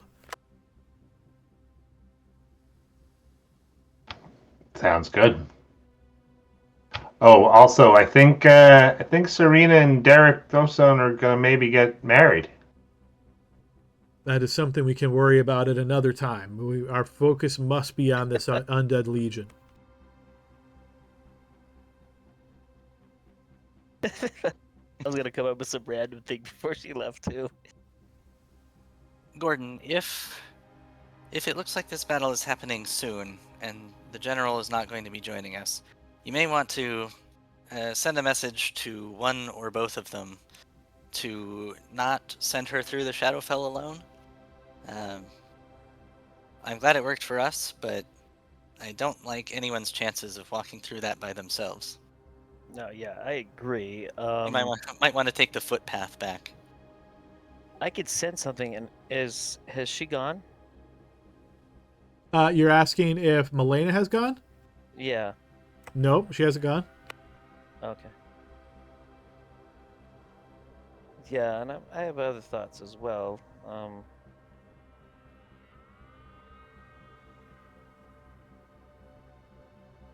Do share. Might be our last chance. Well, what are your thoughts of Derek actually coming to help us? I don't think he would be willing to do that for a foreign country with which we do not have an alliance yet. I think the best he can contribute is helping us get rid of this ley line, because I'm thinking towards the future, if and after we manage to deal with this legion, we can't just let the eyeless one keep doing this. So, at minimum, we're going to have to break the ley line, and he might know a way to do that. And if he can establish his own, as he suggested, he may be able to counter it before. He may be able to use his source to counter the eyeless one's source when he tries to do that again, because we cannot even begin to think about marching on his tower while we still have this thorn in our side. Yeah.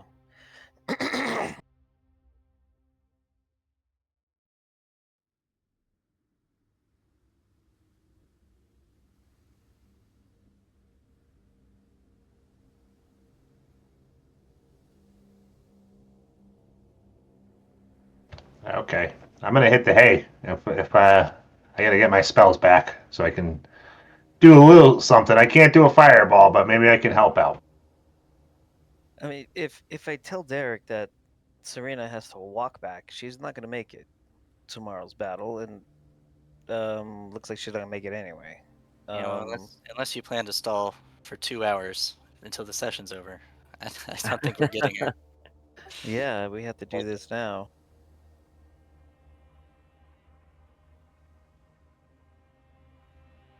Yeah, so before bed, I'll before I go to long rest, I'll send a sending spell to Derek. Say we made it safely. Planning to engage in battle tomorrow.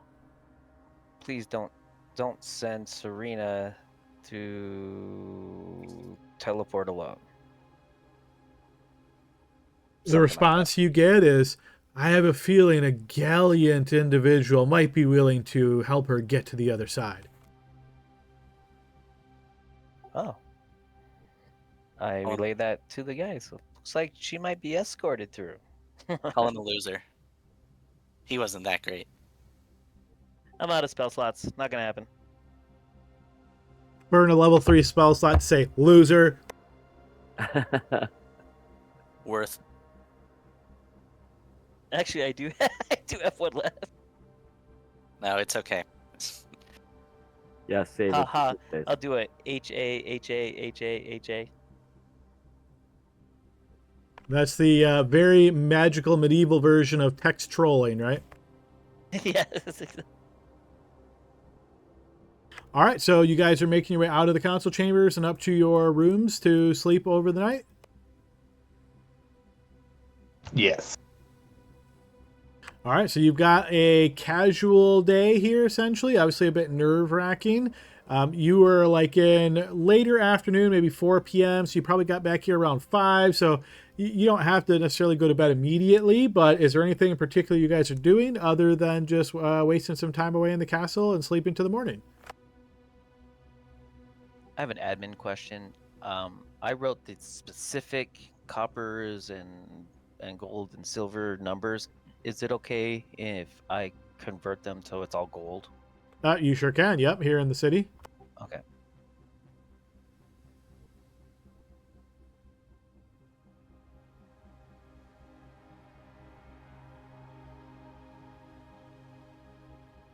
All right, hearing nothing specific other than that, we will assume you guys have made it to the morning. I'll go ahead and apply a long rest here for you. Oh, this still counts as a place of safety. Great. Castle is about as safe as it gets for you guys. army on our doorstep. They're still putting it over there. It might take a while. Yeah, I'll take what I can get. All right, so you guys wake up early in the morning here, probably reconvene, I imagine, back in the council chamber sometime around 10 a.m., having gotten yourselves some breakfast and taken care of some other personal odds and ends kind of thing. I will put you guys back in the council chamber. And I'm going to be building my spell list for a battle mode, so I'll be doing that right now. Okay, sure thing. Good idea. So as you guys make your way back to the council chamber, you notice Melena's guards are a heavy presence around here. So you can see they kind of come in, and they're always outside basically right outside the doors where she's at. And then you see she is inside here as well. And Lord Tannen has returned in the morning. So you can think, again, a little bit of like food and refreshments on the table, a lot of different documents and maps and that kind of thing as well. And then after brief pleasantries, how did everybody sleep, blah, blah, blah, Melania will look up from where she's sitting at the table and say, so we've formulated our plan last night, and it seems as though you are all prepared. Am I understanding correctly that you are going to go with the forces and lead them into battle and hope to strike a decisive blow against the enemy commander of this legion? There's no other choice. It's the best way to minimize casualties and loss of civilian lives. And we fought her before. You see she nods and she says, all right, well, I think we should discuss our strategy then. I suggest that I will take command of the mercenary cavalry. They are my people. I'm used to working with them, and I think they will go quite well on the battlefield under my control, and this is a battle that we must win. So I suggest what we do is have you all focus your efforts with the infantry and march straight into the Legion and try to cut your way to the heart of the force where this enemy commander surely must be. And then I will position the mercenary cavalry on the outskirts, and we will have the archers also on the outskirts and try to pick off some shots at them as best we can. As you say. Can I speak with dead that's undead? I don't believe speak with dead works on undead. I think it's only a corpse. Well, philosophically. Yeah. And it would take us more than 8 hours to get to the battlefield, I'm guessing, right? Yes. Okay.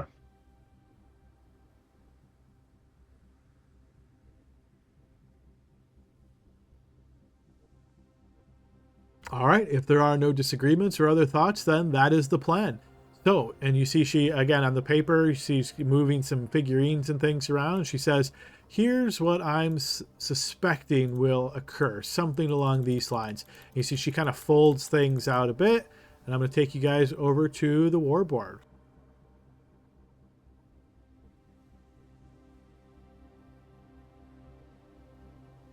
All right. So she says, we know we have 3 units to work with here. And we will align those now. You see she moves some figurines to the map. So we have infantry, we have archers, and we have this mercenary cavalry. As I said, I will be in charge. Oh, actually, I'll have to switch that one card out. It says Anwearian cavalry. It's supposed to be mercenary cavalry. I'll flop that in a moment. But she says, I will take command of the cavalry. And I suggest we do something like the cavalry here, the archers here, your unit here, and then whichever way their unit comes, you try to meet them directly in battle, and then we will be on the outskirts, try to harry them with arrow shots. Sounds good to me. My only concern is that this is some kind of feint or trick, so we want to make sure we're not leaving anything undefended. Meaning you suspect that there's a whole nother enemy in our province that we don't even know about? Yeah, I'm not sure. I don't see the point in their doing this, unless it's just simply to terrorize us, which that could work. I feel like I don't know. I don't know how the Eyeless One thinks. Nor do I. But once this immediate concern is resolved, that might be another something we discuss.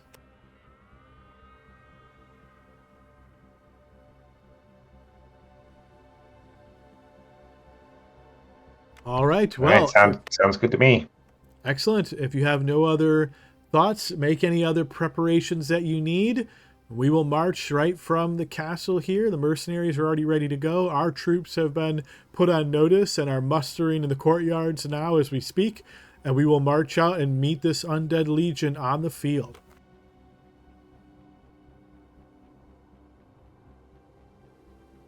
Oops, sorry. Huzzah! Thank you for the shield of faith. You are Keep us protected during protected. council session.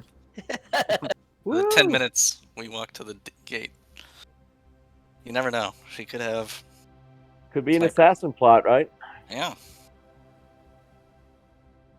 Okay, so feel free to. If I guess I should ask. I know I've asked this a couple times already, but is there any other preparations you guys want to make before going out and meeting the soldiers and start making towards the war? I'm sorry, that's what I've been doing, and I am war ready. War ready. Okay, excellent. All right, hearing Okay. nothing else, I will assume everybody is prepped, ready to go, and no one's going to say, wait, when I was back at town, could I have done X? Because I'm going to say, no, you couldn't have. All right, so you guys make your way out from the castle. You make your way out to the courtyard where you see all of those soldiers are indeed gathered. You can see that there is some chatter among the mercenary group as though they're in high spirits.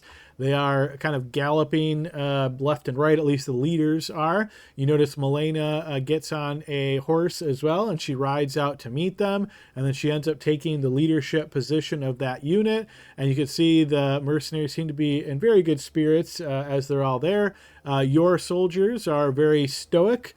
They don't have the same sort of jovial nature as the mercenaries. They have much more of a serious kind of expression upon them, but they are ready to go. And following the recommendation and no other suggestions from the team, you guys group yourselves with the infantry, and 600 soldiers march out of Castle Carolinian out into the province proper and start making their way across overland area. You notice as you're leaving, a lot of the citizens there in the city itself are kind of like on the side of the streets, waving you guys out and so forth. Your troops, again, very stoic as they march in very formal fashion.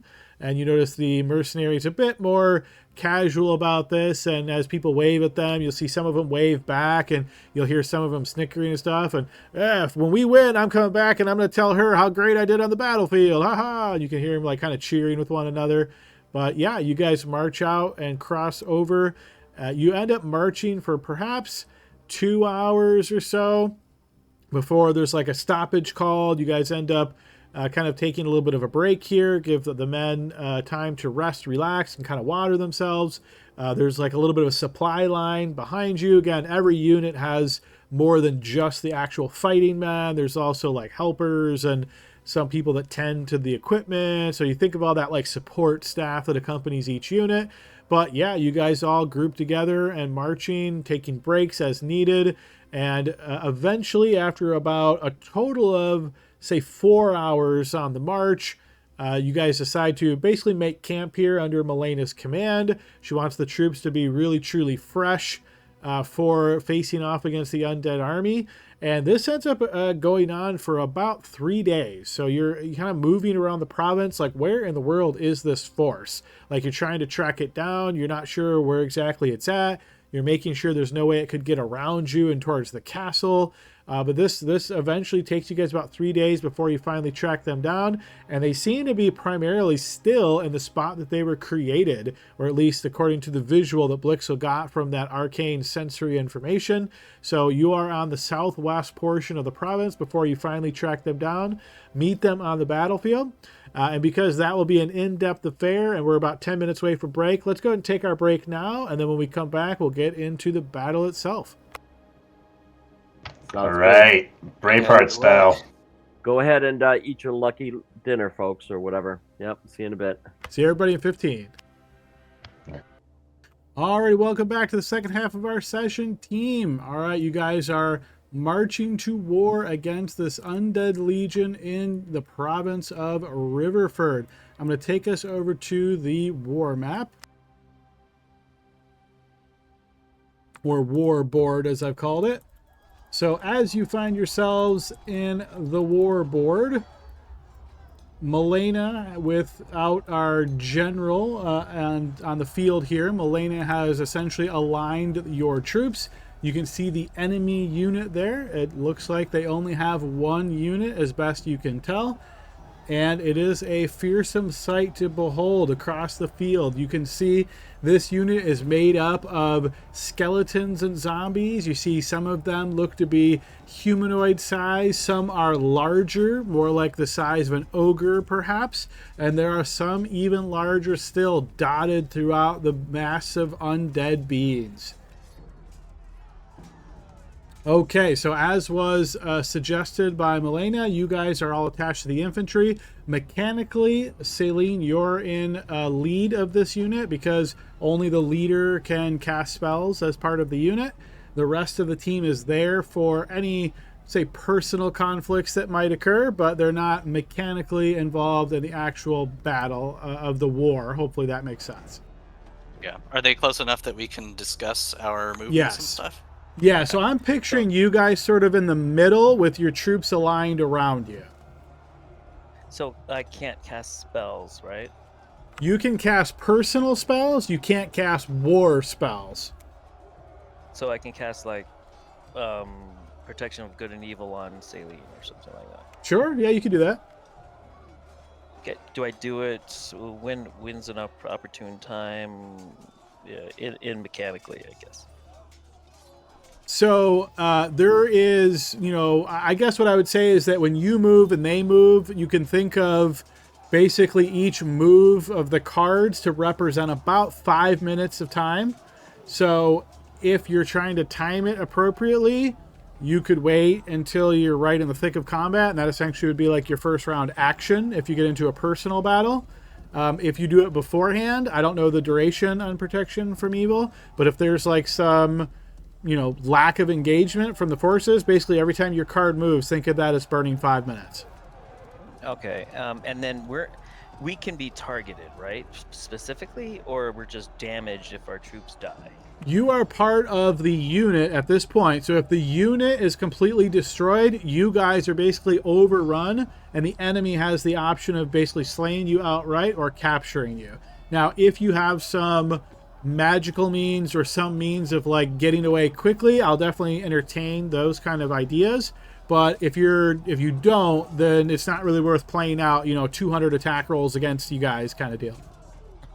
Right. I'm feeling lucky. Yeah, let's not go to that. But yeah, so this is how the forces are laid out.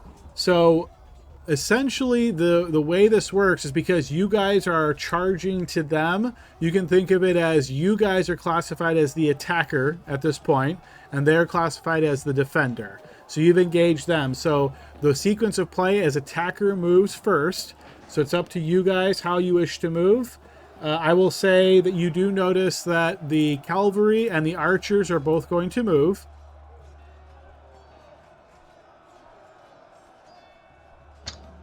We want to get just right in front of them, right?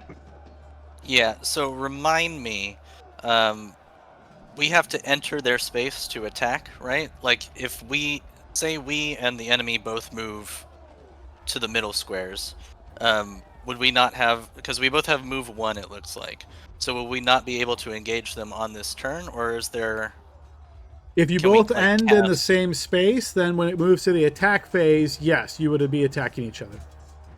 Okay, but we can't, like, if they're here and we're here, we can't, like, use attacks into this space. We have to be on the same space in order to fight them. Your unit does not have a missile rating, so your unit cannot do that. They can't shoot or anything like that, if that's what you're asking.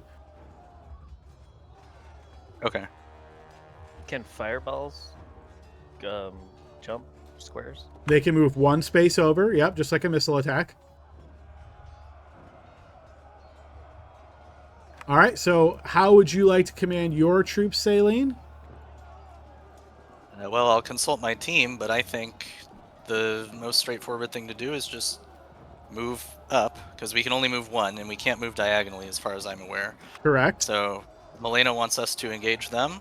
So the most mathematically likely outcome, depending on where they move, we move here, and then we can engage them on the next turn.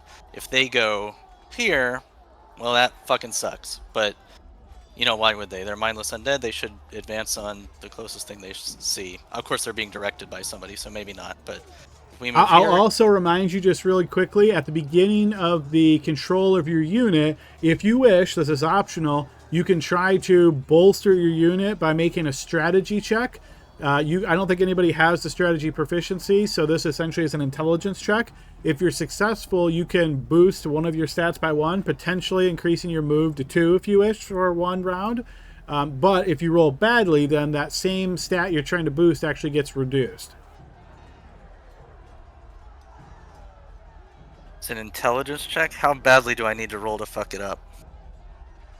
So basically, if you roll a 1 to 10, that's a -1 to whatever stat you. So you declare what stat you're trying to boost. If your final result is between 1 and 10, then it actually reduces that stat by 1. If you get somewhere between 11 and 14, there's no effect. If you get 15 or higher, you get to boost one of that, whatever stat you declared by 1. It's just an intelligence check, and I'm not proficient, so I don't think I should, because mathematically it works out to a wash. And there's not too much of a bonus. I mean, there is a bonus, right? But it's only there's more negative than positive. Yeah, I think you're right. So I don't think I want to do that. Okay, fair enough. Feel free to continue discussing where you'd like to move. All right. Any strong opinions against moving here? No, I'm with you. We move up 1. Yep.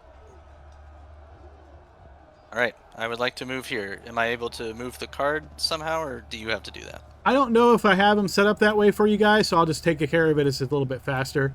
All right, so you move your unit up to there. Saline, since you're in control of this unit, I'd like you to roll me a d20, please. Okay, so I'm taking the inverse of that, which is a 12. Okay, so you will notice that the Undead Legion, bolstered by the strategy command of its leader, is going to increase its move to 2. It is going to move 1 and then move 2 into your space. Let's go. All That's right. what we wanted anyway. So before you have a chance to get off a fireball, as you remember, magic always goes first, but you guys moved. So before you have a chance to do that, the Legion essentially marches pretty quickly, surprisingly for them, right on top of you. So what we're going to do here is we're going to break out to the personal side of this first. So I want to make sure I'm clear with you guys on how the rules of this go. There's going to be, regardless of what happens to you guys personally, there's going to be at least one attack between these two units, okay? Because the bulk of the force is engaging at the same time you guys are in the personal thing. So if your personal battle, if it lasts fairly long, we might break away from the personal, come back to the war, resolve the first attack. It's going to be kind of mixy-matchy like that. Does that make sense? Yeah. Yep. Can I cast a protection spell on Saline? You again, since you didn't declare that ahead of time, as the army moves Right. very quickly towards you, yeah, you can certainly cast it on your first round. All right, so I'm going to He take you. means would be. Right. So again, what I'm saying here, Gordon, is you could do that on, once we get into the personal battle, you could do that on action round 1. Because you are Oh. probably anticipating that they weren't going to move that quickly, and you wanted to try to get the most advantage possible out of your spell, is what it sounded like. So Yeah, they, it's a 10 minutes. right, so they surprised you, and they moved faster than, so you can't now say, oh, I would have done, right? So basically, they kind of take you by surprise on how quickly they move, and they're right up in your faces before you have the chance to really break out the spell. Okay, yeah, copy that. Okay, so I'm going to move you guys over to this personal battle, and I'm going to explain a few things, because this is going to look a little bit wonky. All right, so what you're going to see here is the battlefield. You can feel free to move yourselves where you would like within, well, let me get rid of that, within reason. And what I mean by that is within this general vicinity. If you wish to align yourselves differently, feel free to do so. I'm assuming that there are troops around you, right? There's like troops all here. So you guys are with infantry. And as your infantry marches forward, again, thinking some of them are in front of you, some of them are behind you, your forces have engaged their forces. So what I mean by that is the units, the tokens that you actually see on the map, these are not the only forces.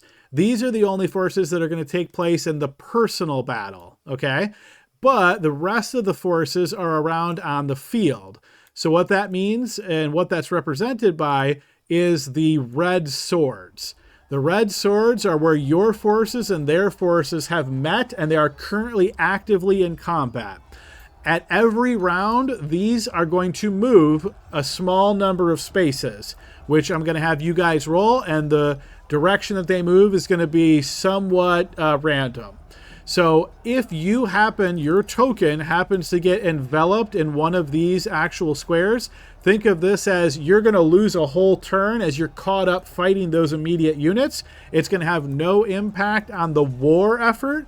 It's not going to cost you any resources, but you're basically going to lose a turn. Now, if you say, I want to burn a resource to not lose a turn, like maybe you have Misty Step prepared and you're like, oh, I'm going to Misty Step and get a bit away, and then run and run again. Okay, I might, give you something like that. But basically, if you get caught up in these, you're stuck there for a round, and something bad might happen to you. Like you might suffer some attacks, some damage from the undead forces as you get caught up in the chaos of that immediate battle. So high level, does that make sense to you guys? Yes. Is there anybody that's So- confused at all?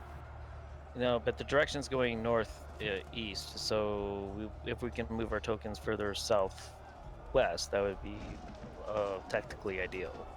I'm not sure what you mean about And the not too directions going northeast, but yes, you can move yourself within this general vicinity if you wish. So if you wanted to be like over here, I'm totally fine with that. Oh, I'm seeing the daggers at a certain angle, but we're going straight north, right? The attack is straight north.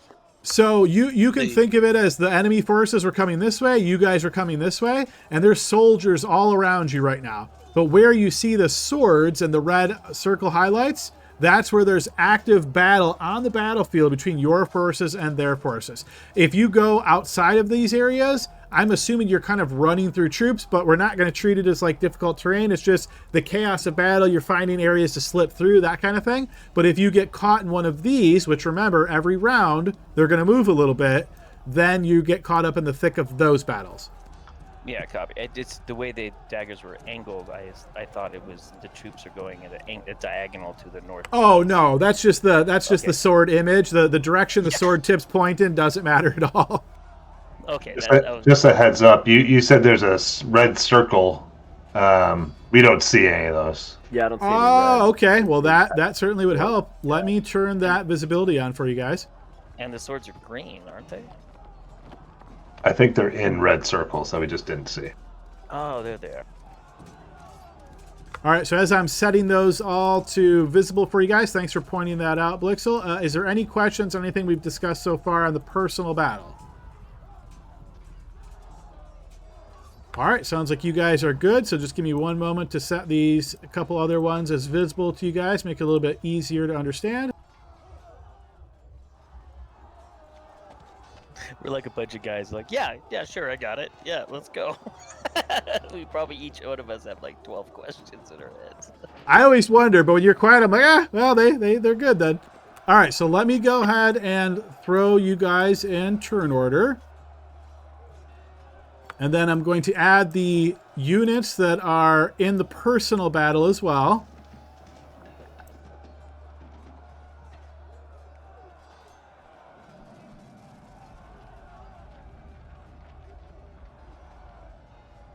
Actually, yeah, I think I'm going to do it this way. I think that'll be a little bit more interesting. I was going to have the fracas areas, the swords, all move the start of the turn, but I don't think that makes a whole lot of sense. So I'm just going to include them as initiative, and we're going to treat them just like that. All right, let me make sure I've got everybody. Hey, Adam, so like this one here where you have like the skeletons, that's just a group of them, right? That's No, that is actually an individual. That looks to be an ogre skeleton.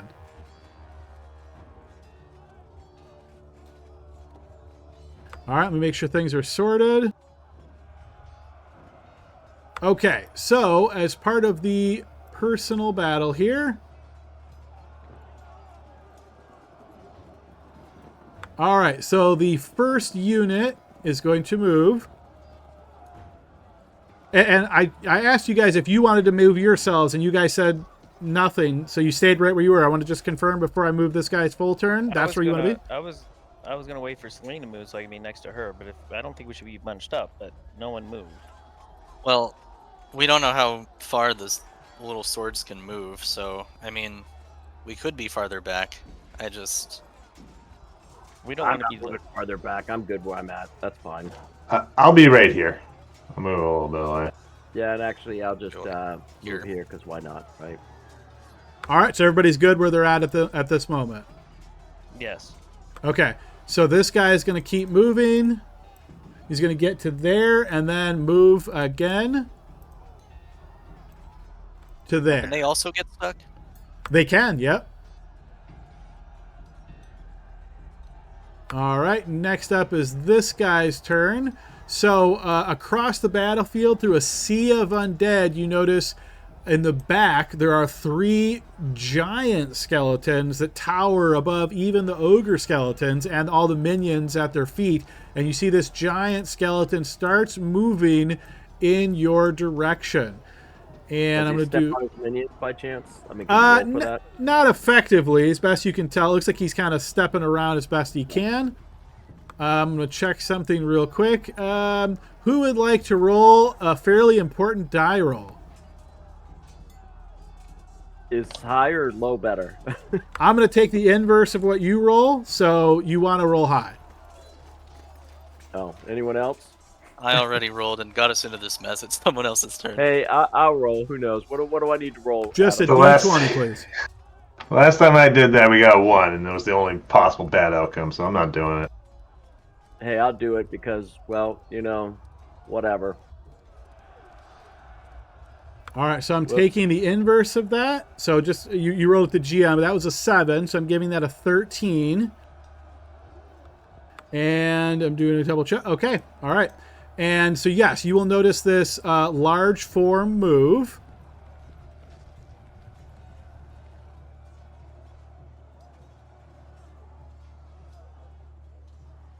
It will move to there, and as it's moving along the path, you will see, it's hard to make any of this out, of course, but you're going to notice now a rock, a massive boulder, in fact, flying through the air and coming down towards you guys. Let's see, Blixel, you're the closest one to it, so it's going to aim this rock at you. So you just see this boulder flying your way. I'll need you to give me a defensive roll. All right, I'm going to do telekinetic. Is it an attack roll? It is an attack roll, yep. I'm going to do telekinetic parry on this. All right, go ahead and burn that slot.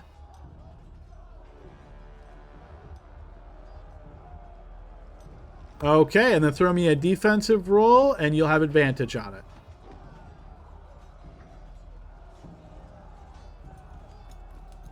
Okay, so a 25.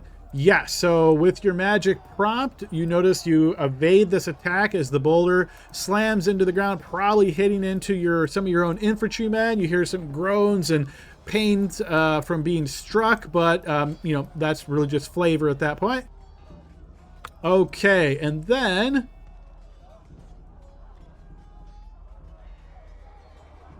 before Tavard's turn, okay, Blixel. In the chaos of battle, and because none of you guys made this most recent check that I just Tavard roll, please give me a defensive roll at disadvantage. And your telekinetic parry only affects that one attack, right? Yeah. Yes. Okay, so give me a defensive roll at disadvantage. Okay, so you're going to get... Can I hero point that? That costs you a reaction, which you just use for telekinetic parry. Gotcha. Okay. All right, so essentially what happens here is you are flooded with necrotic energy that courses through your body. You're going to take 23 points of necrotic damage. And because you've just been struck, I'm going to allow you to give me a blind check here. And basically I'm going to give you... I'm going to let you make this perception check straight up. It was at disadvantage previously because you're in the middle of a war. It was hard to make things out. But because you were just struck here, I'm giving you this straight up. Let's see, did you have your token selected when you hit that? I thought I did. Oh, the sandbox may have crashed. Let me try to just refresh it real quick.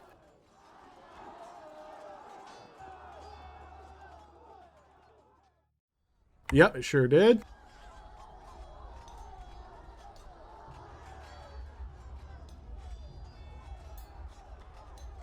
Here's Chelina. All right, go ahead and try that again, please, Blixel. Okay, so that is now enough. So I will describe to you what you're seeing. Again, the rest of the team, remember, you're in the chaos of a war. And unless Blixel specifically comes over and says this to you directly within 5 feet, because there's soldiers all around you, assume you do not know this information. All right, so Blixel, what you're going to notice is in the center rib cage of this skeletal giant, you notice a shrouded figure who's looking in your direction and whipping out magic and throwing it towards you. Okay. I'm going to need you to make 2 more defensive rolls. Now that you know that it's there, these are just straight up rolls.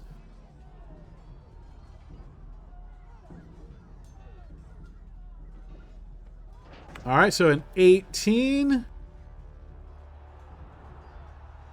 and a 25.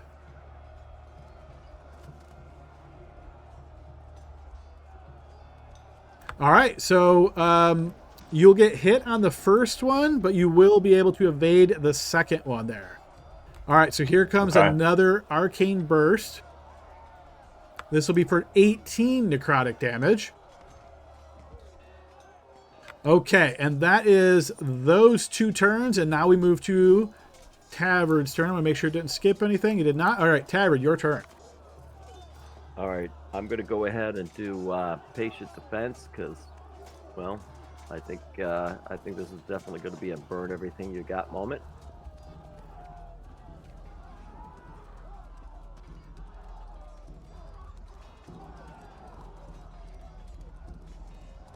I want to go ahead and use that before I got up close. 2, 3, 4, 5, 6, 7. All right, so for visual purposes, you're basically running through troops. You're running past skeletons. You're running through zombies, ducking under their legs. You can mechanically move wherever you'd like. And then once you get there, you find yourself standing across from this ogre skeleton. Yeah, can I move here by chance, or is that Yeah, no, you're good there. I mean, you're kind of a little bit up against that rock, but it's not enough in that space to have any negative impact on you.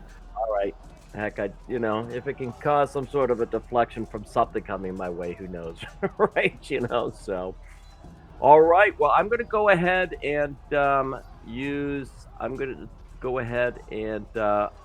attack, just because of the fact that I remember, magic kind of stuff, right? So. An 18 will hit. An 18 will hit. All right, you notice this creature is particularly susceptible to your attacks. All right. And with that one there, I guess it really doesn't matter. I was going to go ahead and move it, but I will move him, Adam. I'll move him down 5 after with that second hit. All right, you indeed slide the skeletal ogre to the south, where it tumbles into some other soldiers. Yeah, well, it may help me in case somebody flanks, right? So. All right, and that'll be it because I've already used my bonus action. Okay, Saline. So, if I use Fireball on this map, do I lose the ability to use it in the big war map? No, you do not. But I will say, keep in mind that your soldiers are all around you as well. So if your fireball hits any of these red swords, you're killing some of your own people. Acceptable losses. I wasn't gonna aim for them, but that's a important thing to understand.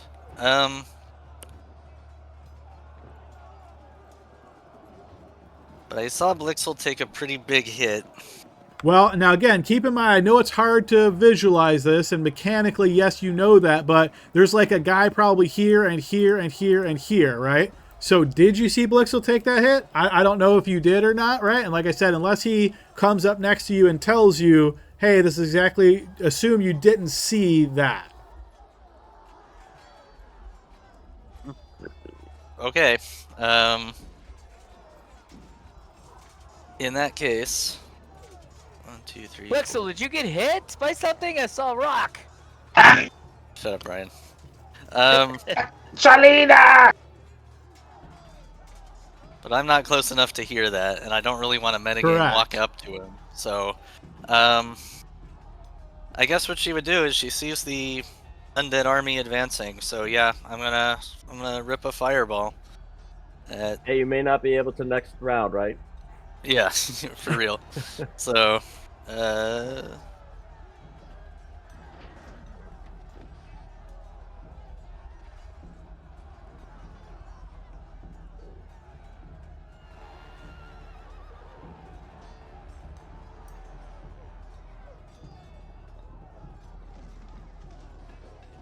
can I hit both of these guys? No. So I guess the best target that I can see that is in range is here, and that does not hit any of our guys as near as I can tell, right? Right. Basically, your fire's right at the edge of some of your guys, but it won't hurt them. Okay. I'm going to target it there then. All right, yeah, feel free to trigger all. All right, the fireball explodes, burning, incinerating bones and rotten flesh, and badly wounding the one unit and wounding the other. All right, and I'm sure Chelina saw the big explosion, so she now knows approximately where I am, so I'm going to start moving away from the front. And I would say the same rules apply to her, right? Like she saw a fireball explode, but she's looking through dozens to 100 people, right? She's not necessarily going to pinpoint you exactly there. I mean, she pinpointed Blixel pretty well. She did, yes. But, okay, so I did that, and then I'm going to back off a little bit, because I assume they're going to keep charging towards us, and I don't want to risk getting caught up in this. And I can be long-range fire support, so we're going to back out 5, 10, 15, 20. I guess I'll duck around this barricade thing. Do I think this will get me some protection from shit coming from down the way? Not like explosions or anything, but like an arrow, it would give you like cover, +2. I will do what I must. The old wizard standby. So that's 30 feet there, and that is all I got. All right, we move to this big sword. We're just going to go left to right, give each of you guys an opportunity for this. So, Tavern, please roll me a D2 and a D8.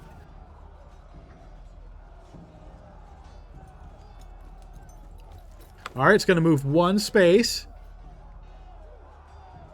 All right, 8 is going to be, let's see, 1 starts at the top, so that's going to be northwest. All right, that's its turn. So is that kind of like Spirit Guardian? So now that it's in its range, it takes radiant. No, it'd have to be in the red for it to be affected by that. I'm just trying to do what I can do, you know.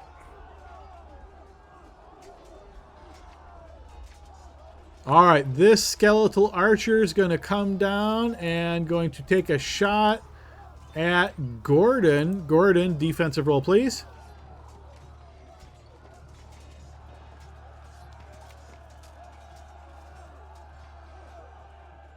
Okay. Cool.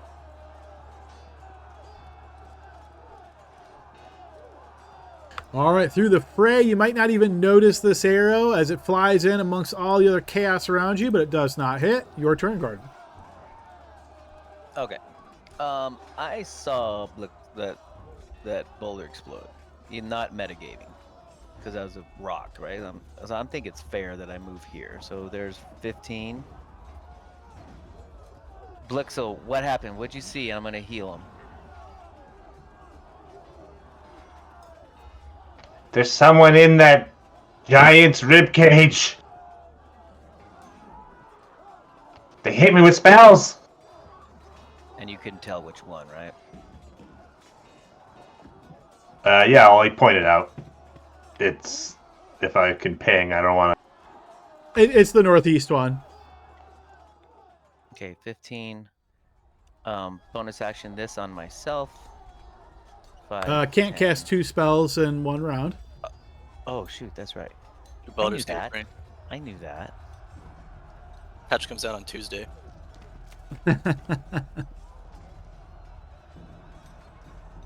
I didn't. I'm sorry. What did you say? New BG3 patch on Tuesday. Okay, so there's 15. Then I will bonus action dash. Wait, no, I can't. I'm not a You rogue. cannot. I am going to be done. Alrighty, this one's turn.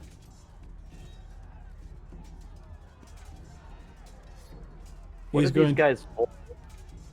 So these ones are ogre skeletons. You see they're holding great clubs, and a couple of them you see even have javelins in their bony rib cages. You see they have tattered hide armor on their bodies. Nice. All right, this one's turn. Oh, Will- Adam, before he has his turn, I'm going to go ahead and play my card. Okay. All right, so the creature's speed is halved until the start of their next turn. All right, so I'll move him back up a bit.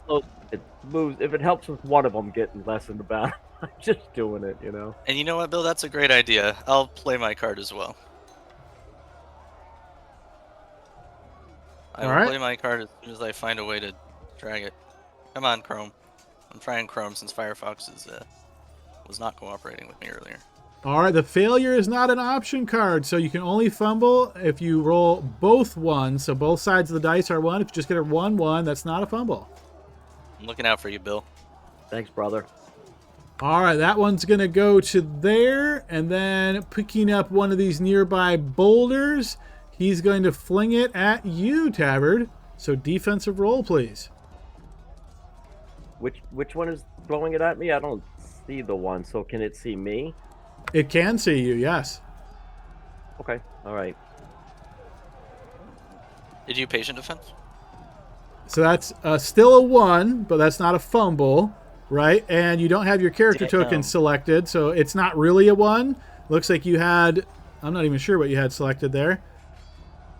Oh, I didn't have my... I wasn't...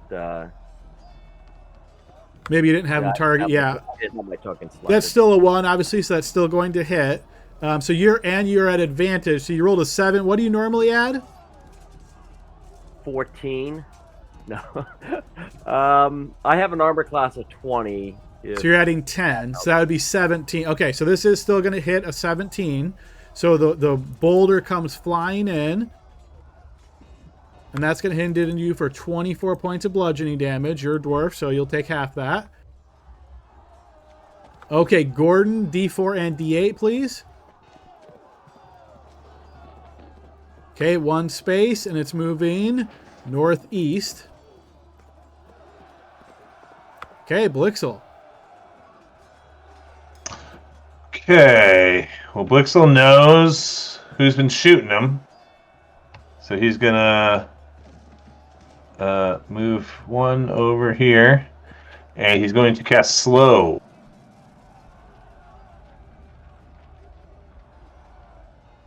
Okay. And he's going to pick the big one, the one in the person that's inside the rib cage, this one here, and this one here. 40-foot cube. Yeah, it looks like you'd be able to get those. Okay, so give me 1, 2, 3, 4, 5 spell effect rolls. And I'm going left to right.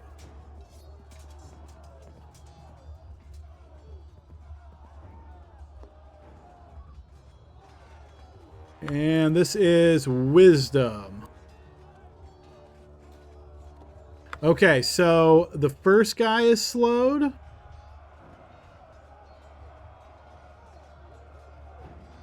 Second guy is slowed.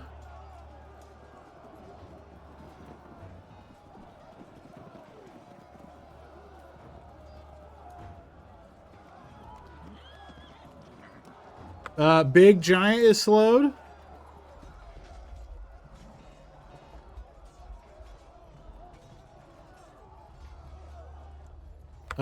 The person inside the ribcage is not slowed. And the ogre skeleton is slowed. Okay. And then he's gonna run away Smart. as far as he can to here. And that's the end of his turn.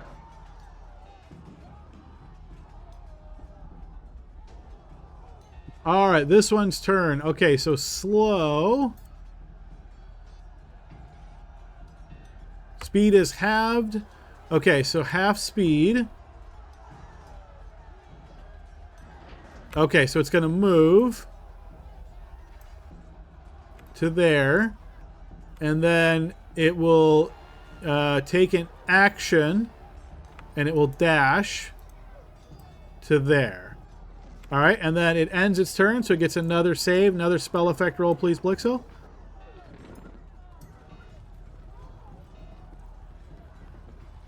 Okay, he is still slowed. Nice. This one will come down to here and is going to fire an arrow at Blixel. Blixel, defense roll, please. I will give him a. Am I able? I guess I'm not able to portent him because I can't see him, right? I forget Or do you exactly what think portent says. Do you want to post portent? I have to be able to see him, and I'm unclear whether the chaos of battle would prevent me from doing so. Just see Blixel? Yeah. No, I'd say you can see Blixel. Then I will give him a 14 plus his 7 for a 21. Okay, go ahead and burn that die. That shot will miss. All right, and then we are up to Saline. D2 and a D8, please.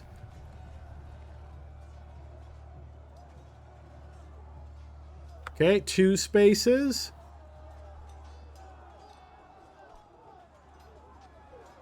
Southwest. And Blixel, D2, D8.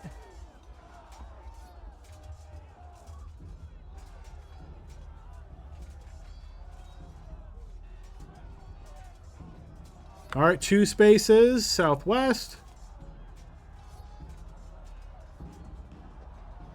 All right, this one's turn, still singed from the fireball. It's going to move. And it's going to fire at you as well, Blixel. Defense roll.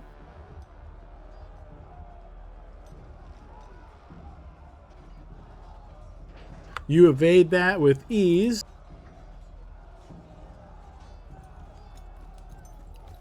This one's going to come down here. And yeah, Actually, he's going to throw this one at Tavern. Tavern defense roll.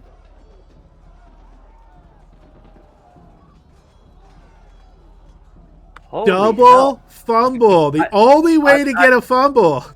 I'm You, using inspiration on that one. Inspiration, maybe. Good idea. Let's just take a picture of that though, just for beauty. Yeah. Holy smoly, yeah. All right, so that is a 19 then, because you said you have a 20 AC. So that will be enough. You will just evade that attack. Holy smokes. All right, back to Boy. Tavern. D2, D8, please. The special card to prevent those things was not special enough. All right, one space to the west. Yeah, but you know what? I'm just so glad I had inspiration. I mean, like, This Oh, one's my- going to fire at Blixel. Blixel defense roll.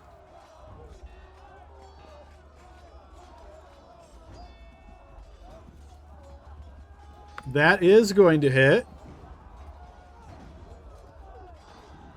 That'll do 6 points of piercing damage, Blixel. All right, you managed to maintain your concentration. Back to Gordon. D2, D8, please.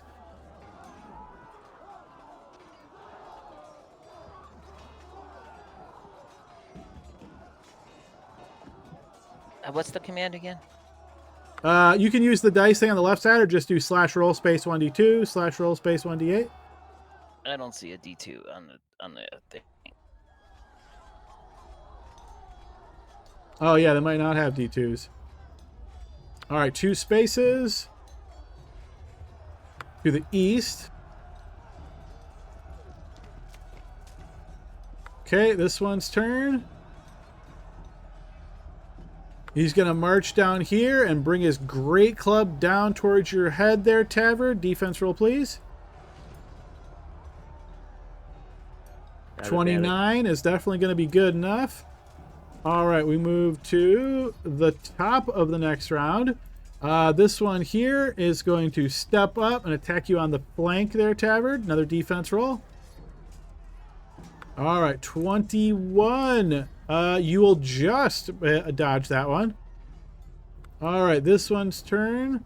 Oh, actually, and this other... Which one did... I forgot it. I'll get it next time.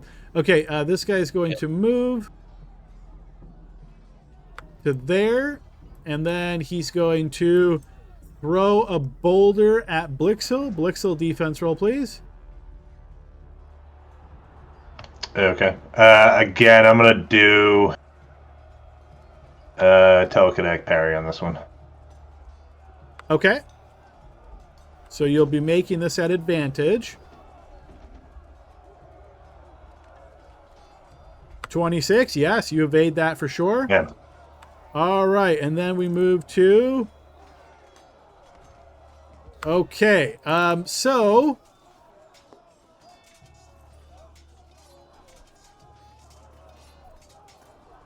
Checking a range on a spell real quick.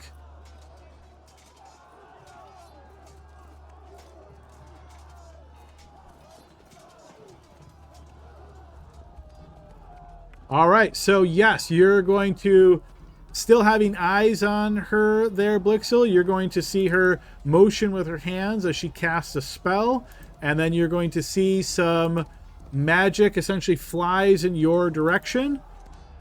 I'm going to see if this one's on Smart AoE. It looks like it is. So I'm going to do this for the AoE effect. You'll get to make your own save, of course.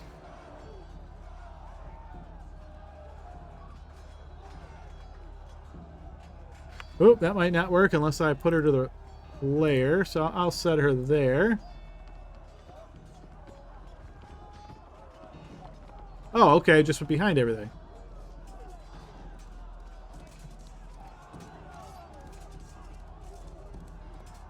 All right, so that flies out. This is the spell Web.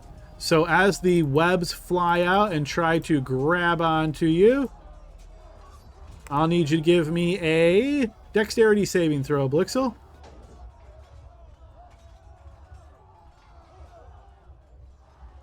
All right. Having failed that save, let's see.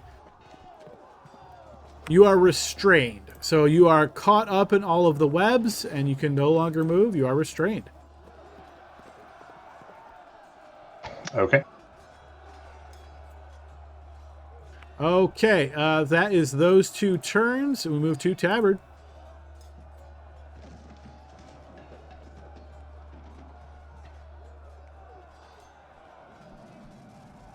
All right, I'm going to. That was for punch at Step this of the button. Wind, right? Was that Step of the Wind, or did I push that by accident? No, that could be He's- used for a bunch of different things. I'm just assuming Oh. since you always use Oh. Step of the Wind, right? It's got to be Step of the Wind. Oh, sure, yeah, think it might be patient We'll defense. use patient defense this time, though. Oh, right? okay, that's new. This to be different, right? You know. So I'm gonna go ahead and punch the guy to my. Shoot. I got to get rid of one of these guys. That's the problem. I got to try anyway. All right. So the guy to my south, I'm gonna punch him. All right, let's see it. 15 will hit. Yeah, nice. Once again, you notice he's very susceptible to this damage. Yeah. Well, let's see if he's susceptible to the second one. 22 will hit. That is enough to drop him to the ground.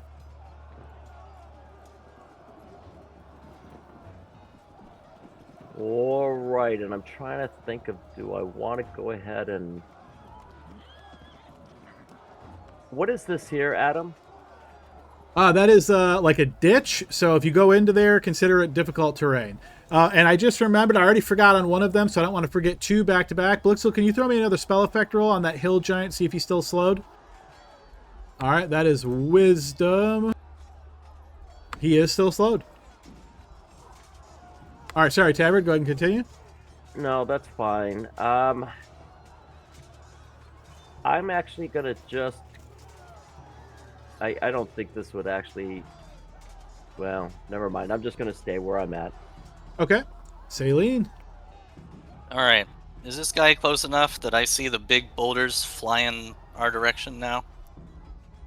Now that he's done it twice. So you've always been able to see the giant and him throwing boulders. You weren't able to see the figure inside the rib cage of the giant.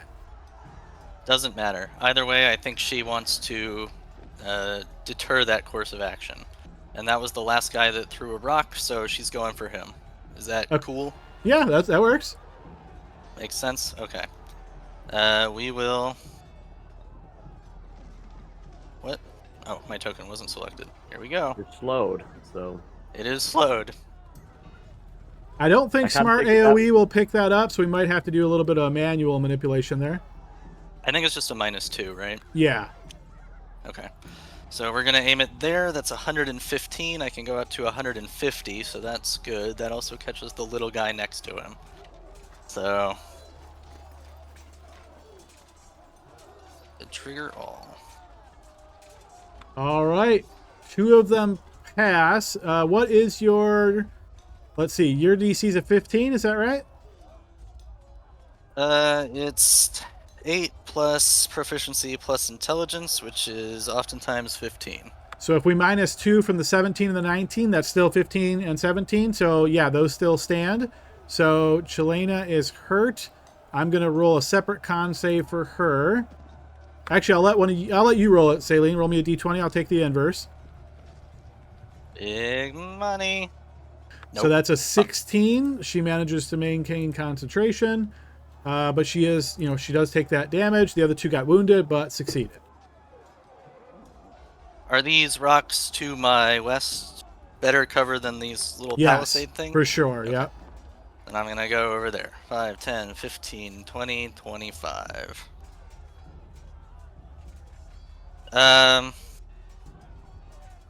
Am I still able to see the giant, or am I no longer... Because the vision's a little... So you're getting into a rock cluster. So if it blocks your vision from dynamic lighting, then yes, you're basically behind rocks big enough that you can't see past them. Okay. But a giant might be able to see me. From the distance you last saw the giant, you're pretty sure no. Okay. Then... I'll stay here. Now again, if the giant gets like here, then maybe. Okay, let's see. I think we left off on Saline. D2, D8, please. All right, 1 space to the northwest. All right, this one slowed. We'll move to there and then fire a shot at, yeah, Blixel, who's restrained. So attack at defense roll at disadvantage, please. 14. That is going to hit. 3 points of piercing damage. Maintaining concentration. Nice. Gordon. Okay. 5, 10, 15.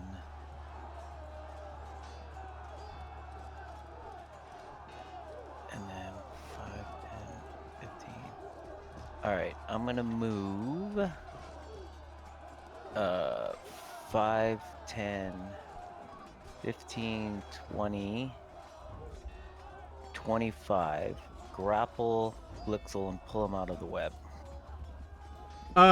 So you can try that, just so you know it's not an auto success. You're going to have to beat essentially the check of the web. Are you still wanting to do that? Okay.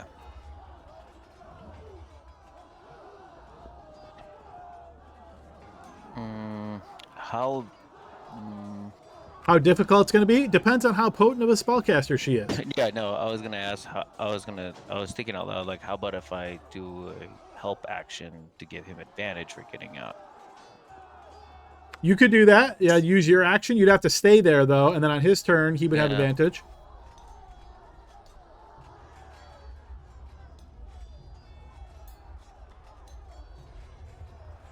Oh, and before I Right. forget, Blixel, throw me another spell effect roll. We missed another slowed guy that might shake it off.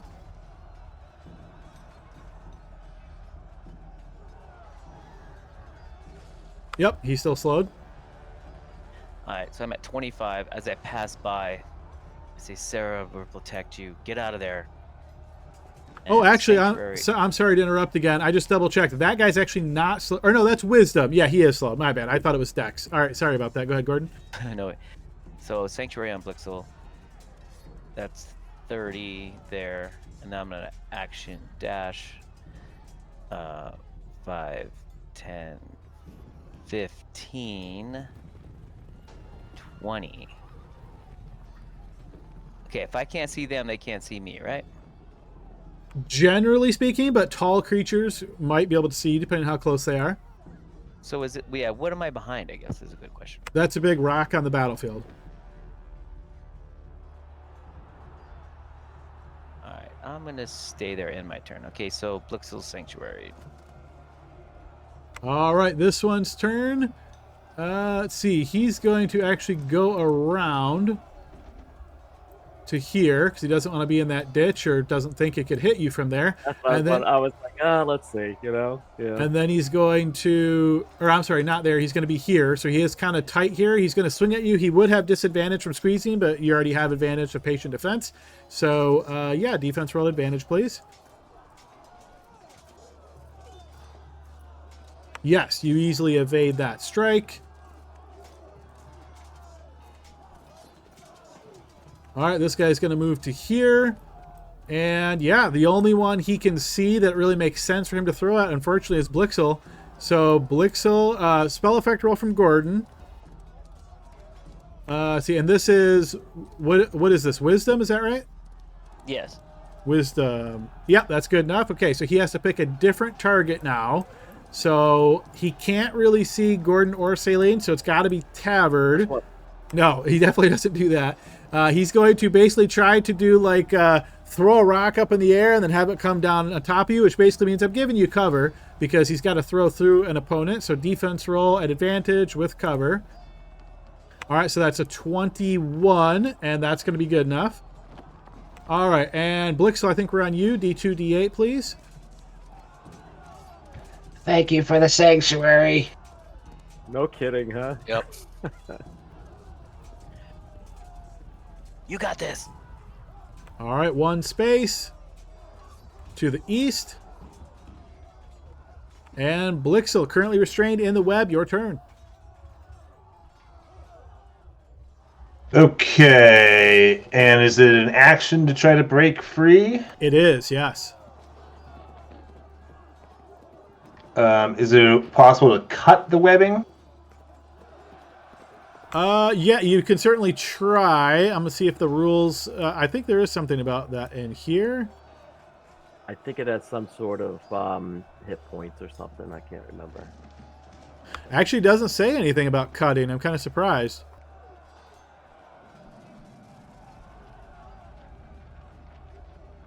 We saw it happen to Bilbo. He used it, and it got stuck in the web. That was specifically Shelob's webs, though. This is magic web, so unfortunately, no. It looks like you can't attack this web for some reason. Okay, well, I don't want to be in the web, so I'm going to. I don't have a teleport or anything like that, so I'm gonna try to break out. All right, so according to the rules of this spell, I need you to make a strength check, and you got to beat her DC.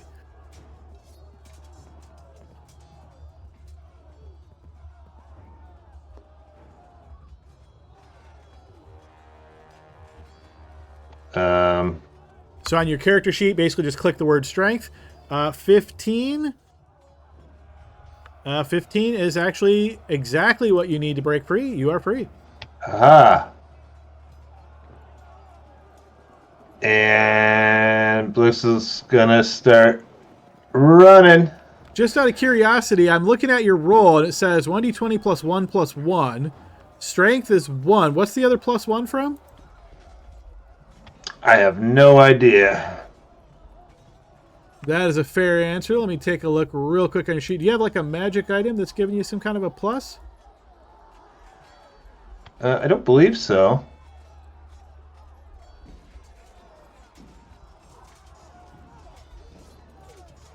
So you rolled I don't a know 13. why.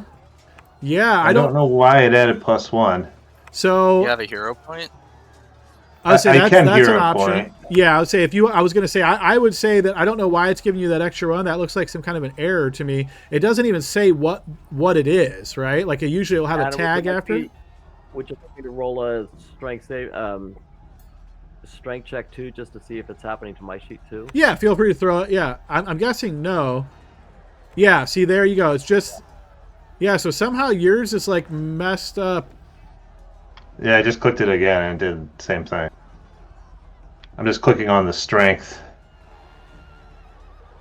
Yeah, no, that's the correct thing. But some kind there. So what I would assume is there's some item or something in your inventory that's tagged wrong, that's throwing a +1 in there for some reason. And I don't know which one it is. Like I'd have to look through each of your items. But yeah, okay, that's good enough. You burn a hero point, you're free. Okay. And I just want to feel like part of the party. Go team! yeah.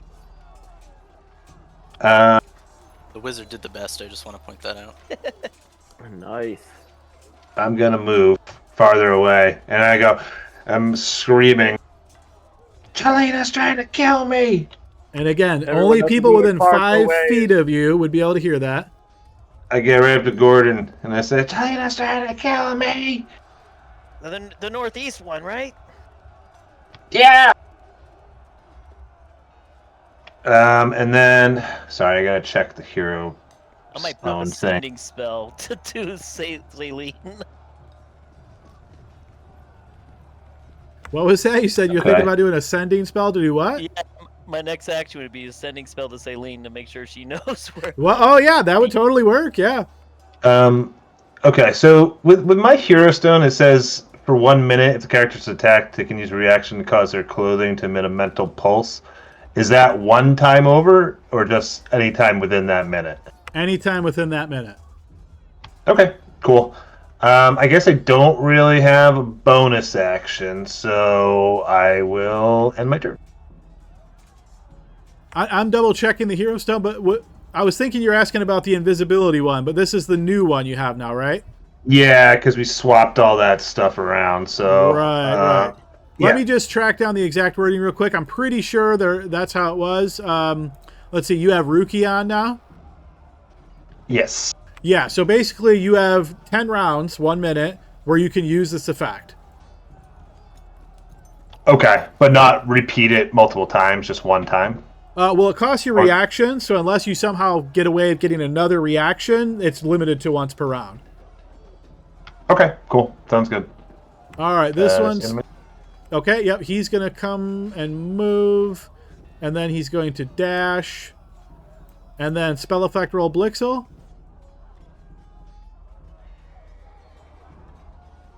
$13 wisdom. That's good enough. He's still slowed. All right, this one's turn. He's going to move to here. He's going to fire at Tavard. Tavard, defense roll, please. 29. Yep, that's good enough. All right, this one, I think we're back to the front. Tavard, D2, D8, please.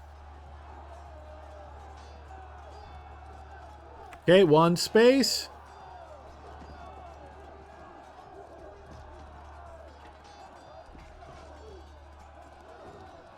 And D8 tower. So directly north.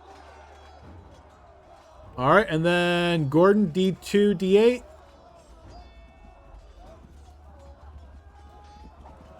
All right, 2 spaces.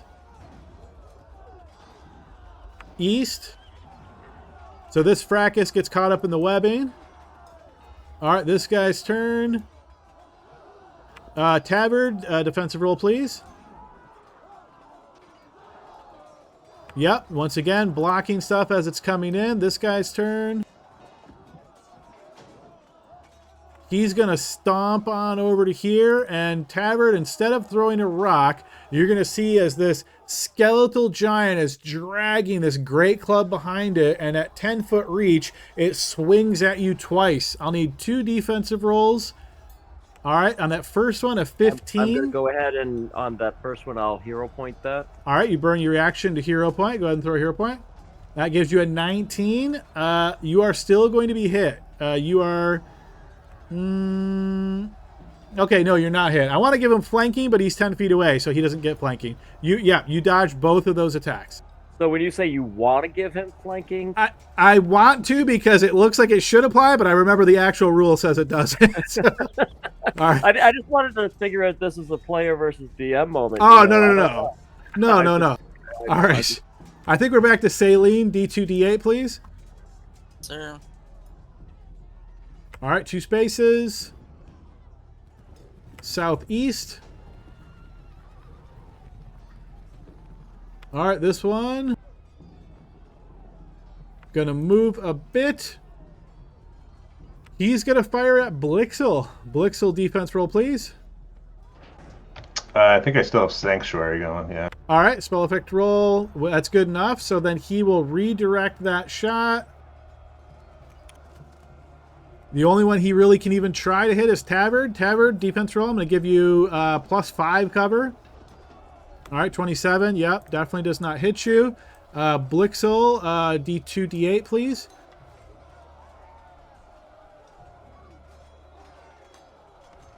All right, 1 space. To the northeast. All right. I'm going to call the guy that's just... Oh, he's actually down, so he doesn't matter. The other guy's not in enough to be in the fracas quite yet. This one here is going to attack you with its great club, Tavard. Defense roll. All right, 24. Good enough. You're evading that. Well, Tavard, you're in a shit show right now. All right, as we move to the top of the round, we're going to zone out here, and we're going to move back to the war map.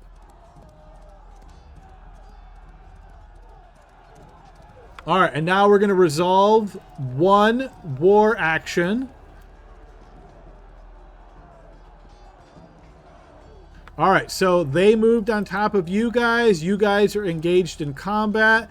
All right, so they are attacking at a 5, and you guys' defense is a 3. So this is going to be at a +2. Saline, Do I get my magic first? No, because you moved this turn. Remember, you moved and then they moved. So because this is still the first turn. Right. So magic attacks, like if you don't move, you would get it right away. But because you moved, that was your action. Okay, so D6, please, Saline. 2. All right, so we're picking the second card. All right, and let's see. They are flag attacking. I'm sorry, they are shield attacking at flag, and they get a. Whoop, sorry guys. Let me move that back. I want to make sure that's clear. All right, so shield against flag at a +2. H. So defending unit takes 1 hit. All right, so your card is going to take a hit, and now you get to counterattack them in the same round. I'm going to move this down a bit. You guys are at 1 hit. So let's see. Counterattack Celine. Roll me another d6. All right, we're going to choose card 6. And I'll ask this first because remember, while not super likely, it is possible when you attack them to take a hit. Do you want to attack them? I vote yes. I vote yes. I guess, yeah. All right, so here comes card 6.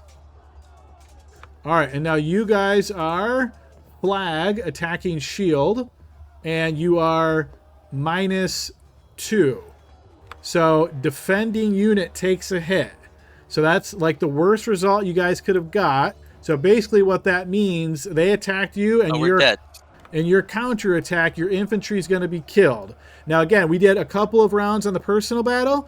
We just resolved this, but this is what happens over the course of a period of time, okay? So we're going to move back to the personal battle. You guys are going to have about 3 rounds of combat before that effect goes into play.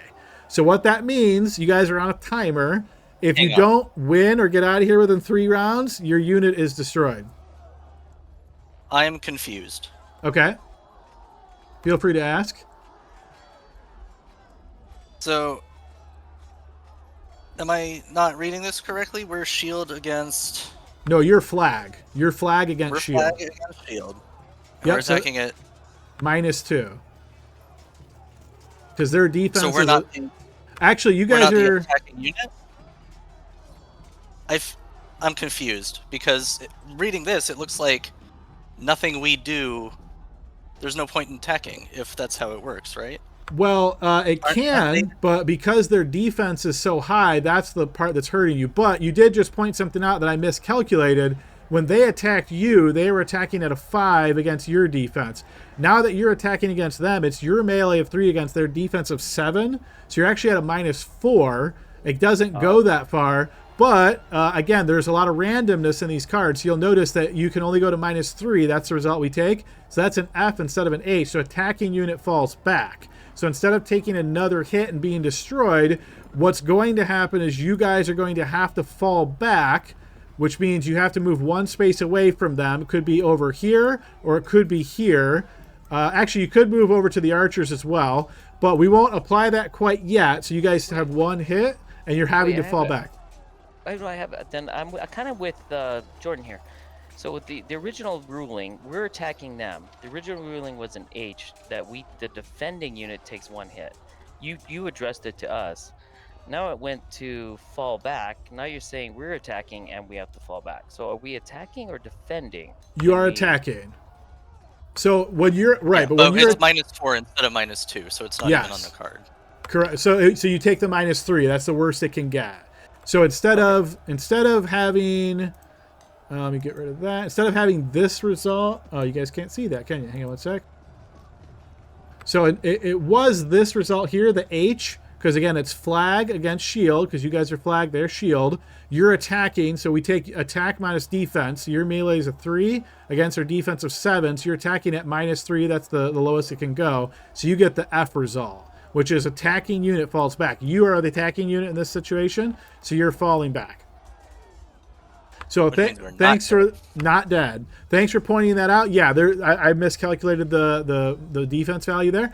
So I'm going to remove this battle card now. So again, you guys have about 3 rounds of personal combat before that effect goes into play. So basically what that means is after 3 rounds, you guys are going to get pushed off the battlefield.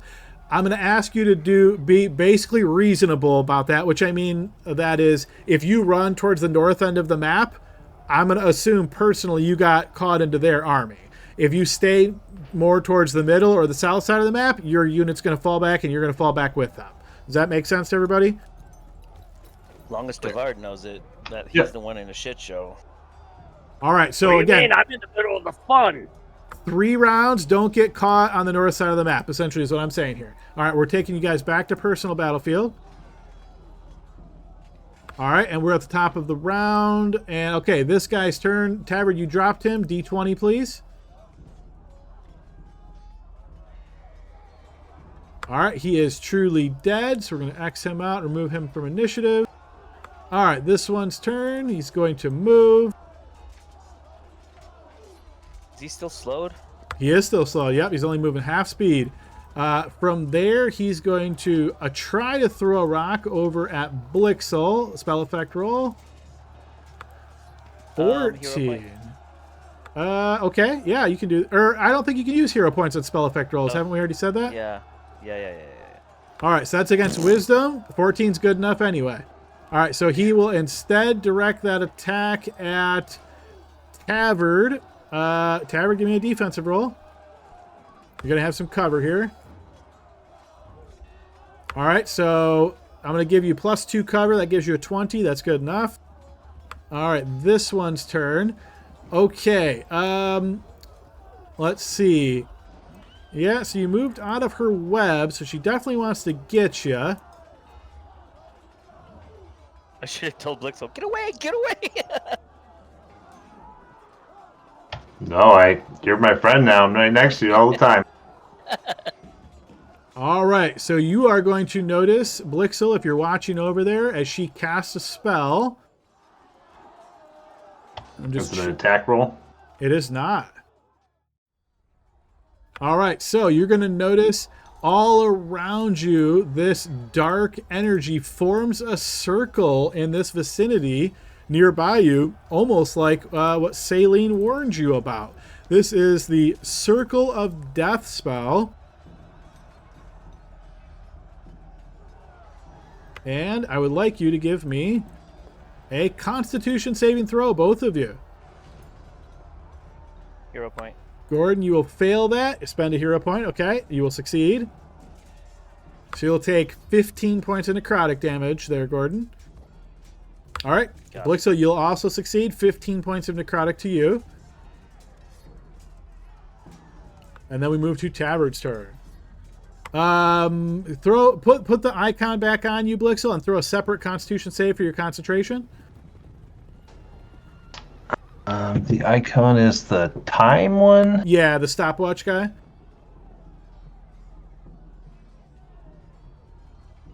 And Tavern, you can go ahead and take your turn while he's doing that.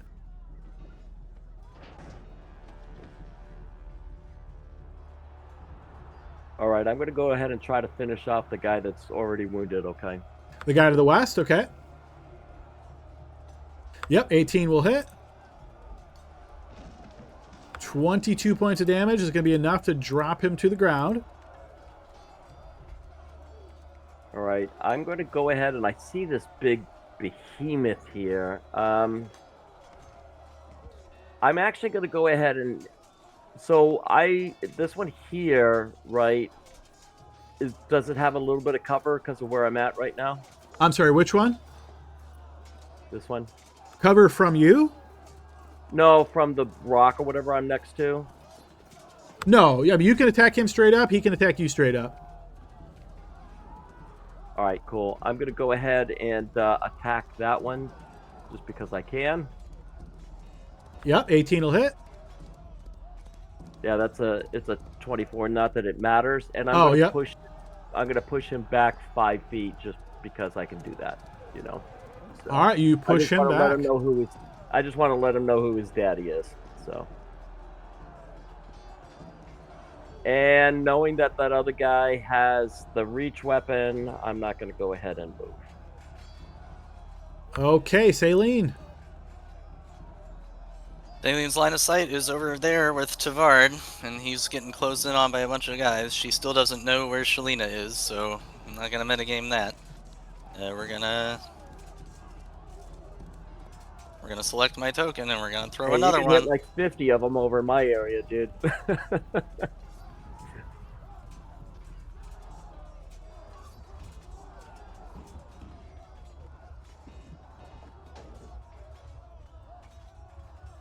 Is that enough to get the giant on the south, or does it have to be half his token?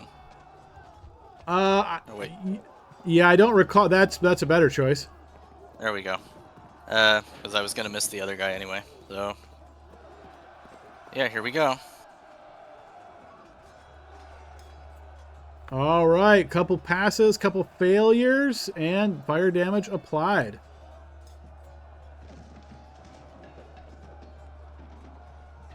And I don't think we don't see our troops actively falling back right now, right? I would say you notice they're suffering heavy losses, but they haven't actively started trying to like fall back yet. Okay, then I'm gonna hold my position. All right, and I think we're back to Tavern, maybe D2 D8. All right, 2 spaces. Directly north. All right, this guy's turn. All right, he comes down here. I'm going to remove that stopwatch from you, Blixel, since I saw you say slow faded with the other save. Okay, from here, he's going to try to shoot Blixel. Spell effect roll, Gordon. Sorry, I was on my measuring tool. Here we go. Yes, he will have to redirect, shoot at Tavern instead. Tavern defense roll, +5 cover. So 18. Yeah, it's not going to hit you. And Gordon, your turn. All right, so that's why I was on measuring tool. Hold on. Okay, so You gonna throw fireball too? no, I need to tell. Okay, so let me. I'm gonna broadcast this. I don't know what that means, but basically only Blixel can hear you. Yeah. 25 feet to there. Can I move there? Is that difficult terrain or what's going on? Let's see, 5, 10, 15. Yeah, if you're trying to get directly to that space, I would say you're going to go through some difficult terrain. I would give you, these are not difficult terrain, but this space is definitely going to be difficult terrain. So if you're trying to go from here to here, that would be difficult terrain. Okay, 5, 10, 15, 20, 25, and then 35. Right. Yeah, you would need You're 35 to get there. Okay, so I want to get within 5 feet of Saline, obviously, to tell her to blast the bitch inside of the skeleton hill giant. I think you need 35 feet any way I look at it.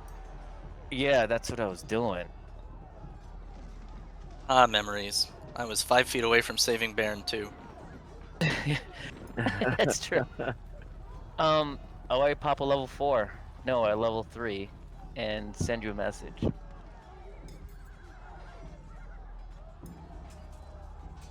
I think I'm gonna have to do that. I got to. I see the troops are being keep in worn mind, out, if you right? want, you can move and dash as your action. That'll get you next to her if you don't want to burn the slot. Yeah, but I'm saving Blixel's ass right here, and I want to be around Tavard in case shit goes sideways up there.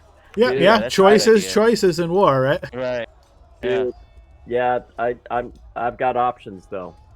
Tavern's up there yelling through thousands of or not thousands, but dozens of swords. I'm good, guys. No, you just hear him laughing. You don't hear shit from that far away in the middle of a war. No, you don't. All you hear is skeletons and your people going, ah! I just had a moment here. I'm reading this. Can I hit? That's not a concentration. Can I sanctuary 2 people? I think you can, yeah.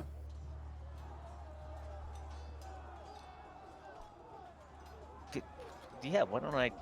Well, it's a use of a spell slot. We're at war.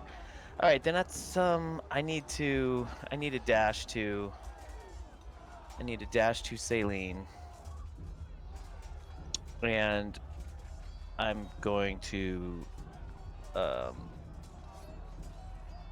yeah. So I need to tell you, Saline. You need to know what's going on. Okay, so 5, 10, 15, 20, 25, 30 puts me there.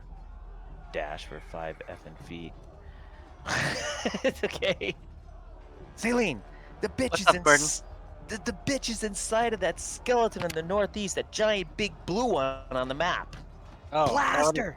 That would have been good to know a few turns ago, but I don't know if I can kill her. With what I've got left. I gotta save 1 fireball for the army. All right. Is there anything you can do, like banish her? No, it's I have to get within 60 feet. I already did the math on that. And Oh, it'll take me too 2 bad. turns. Your fireball's much more 150. Yep. Yeah, I was actually sanctuarying myself, and just so I can run around and play medic. So I still have some movement left. I think we look pretty good here. I'm actually going to sanctuary Saline. You're doing great. Get her. I'm trying real hard. So go ahead and doesn't seem click like it's that working very well. go ahead and click that the other way to burn the slot then, Gordon, and Sanctuary's on Saline. Yeah. If I need you to get in position, so hopefully you can get out there. Try.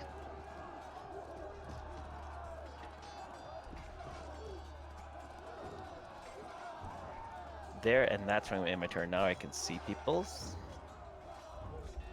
All right, Tabby, you knock this one down as well. D20, please.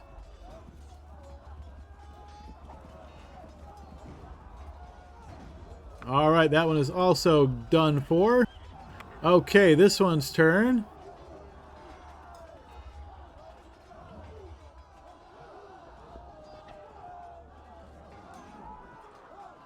He's going to make his way over to here. And he's going to throw a rock at you, Tabard. Defense roll, please. You are going to be struck. For 24, half down to 12 because you're a dwarf. All right, and I think we left off on Gordon. D2, D8.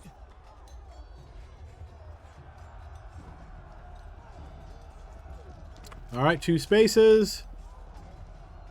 East. Blixel. Okay, Blixel's pretty hurt, and he probably should heal himself, but instead I'm going to do this.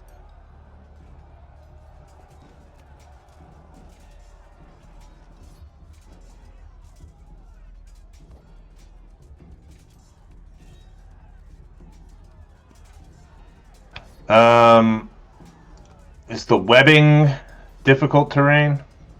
It is, and if you enter it, I believe... Yes, you'd have to make another deck save or become restrained again.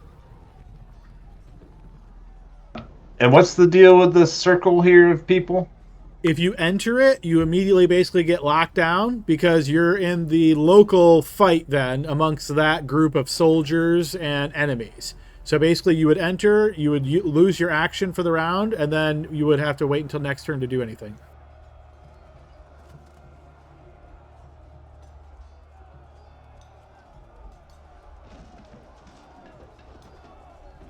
Okay, so then I will skirt around from here. So 1, 2, 3, 4. Can I go diagonal from this square to this square? Sure, yep. Okay. And that will put me within 60 feet of Chelina. So I'm going to do Dissonant Whispers at 4th level.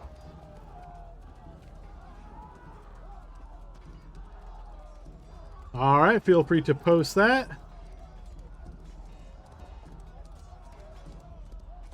And throw me a spell effect roll.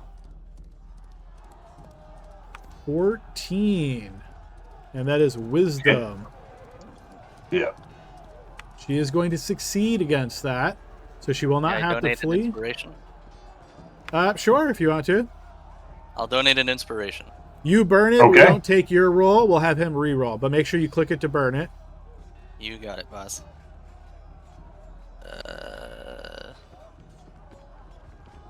19's good enough. All right, so she will fail at that. She will suffer 23 psychic damage. And then she'll have to use her reaction to move as far as she can.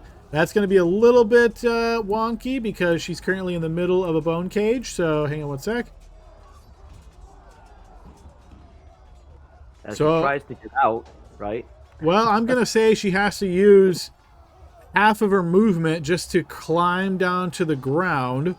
And because she's like 15 feet up, so basically, yeah, she's going to use all her movement to be in that same space, but she's no longer in the center. She's on the ground. Okay. Is she proficient in climbing, or does she have to make a check to see if she falls? You have to make it Yeah. This is a big giant, so no, she doesn't have to make a check to see if she falls, but she had to use all her movement to get down there. And then as my bonus action, I'll look over at Tavern, see he's getting totally swamped. And I'll say, "You got this, buddy!" And give him Bardic Inspiration. And I think you just have to be able to see them, right? They don't have to be able to hear you for that? Yeah. Choose one creature. Well, who can hear you? He is not going to be able to hear you from there. Okay. You could use it on yourself, though. I Or, can't. no, I not don't- on, yeah. other than yourself. Yeah, never mind. All right. Well, then I don't have a bonus action then. And that's the end of my turn. Give yourself that Bardic Inspiration back then. All right, this big guy is going to lumber on over towards you, Blixel, and he's going to swing out with his great club. Defense roll, please. Never mind. You two, you attack. Sorry.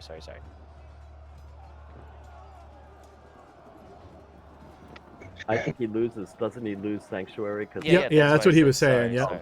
Yeah. I'm going to use my reaction to impose disadvantage with the pulse. Yep, go ahead and burn that slot.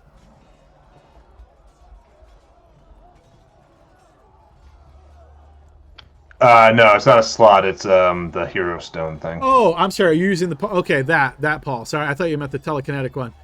Okay, so 18... Yeah, that's on the button, what you needed to avoid that. Okay, and then... Ooh, I didn't mark who took this guy down. I'm guessing that was a fireball. Saline, D20, please.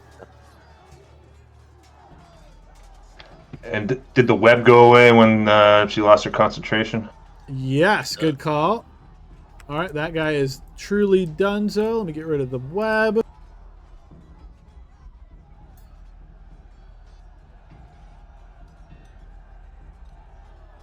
All right, web is gone, and I already lost where we were at. Were we at Saline for the swords? I think so. D2, D8, please. All right, 2 spaces. East.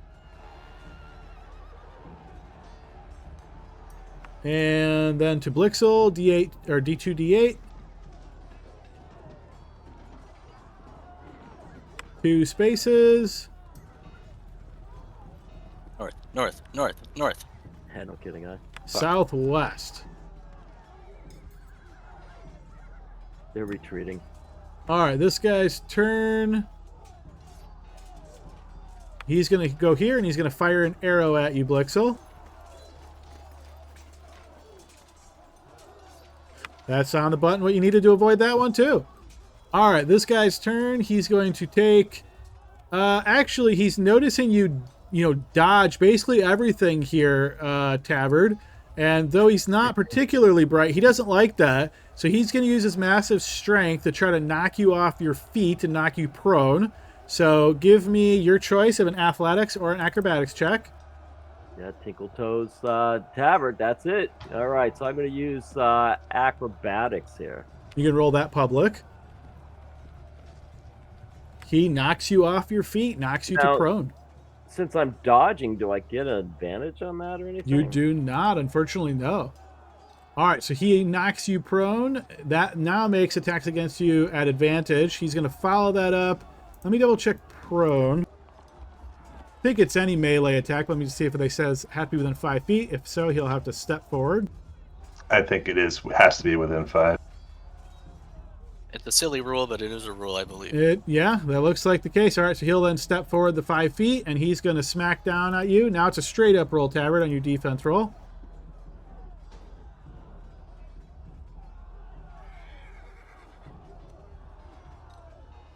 Still good enough as you are sliding and flipping around on the ground.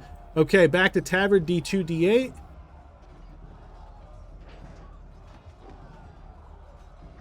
All right, 2 spaces.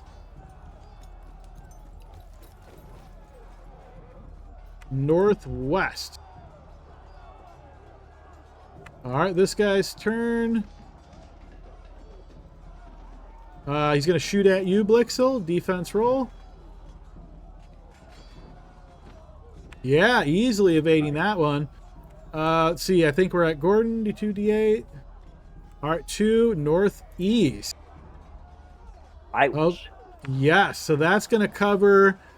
All right. So basically, Tavern, on your next turn, you're going to lose your turn unless you have some kind of special action or something that you can use to argue to get out of there. I'll be reasonably flexible on that, but keeping in mind you're prone and now a whole fracas has just stumbled upon you, it might be a little challenging. Probably going to involve a roll of some kind.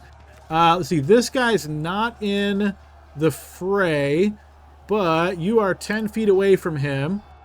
He does not... Oh, wait, no, wrong guy. Yeah, he does not have reach, and he... Yeah, I think, you know, he's not going to enter the fracas either, so he's going to move and start lumbering down this way. All right, that's going to put us up to the top of the next round. You guys have went through 1 round of personal combat. Remember, you got 2 more rounds of personal combat before the fallback takes effect. Since we're already over session time, we're going to go ahead and pause it here. Hang on, guys, for just 1 moment after I stop the recording. Any last-minute questions or comments? All right, hearing nothing. Playing with you all. All right, good note to go out. But yep, all right. So we'll pause here. Thanks everybody for watching. I'm going to stop the recording.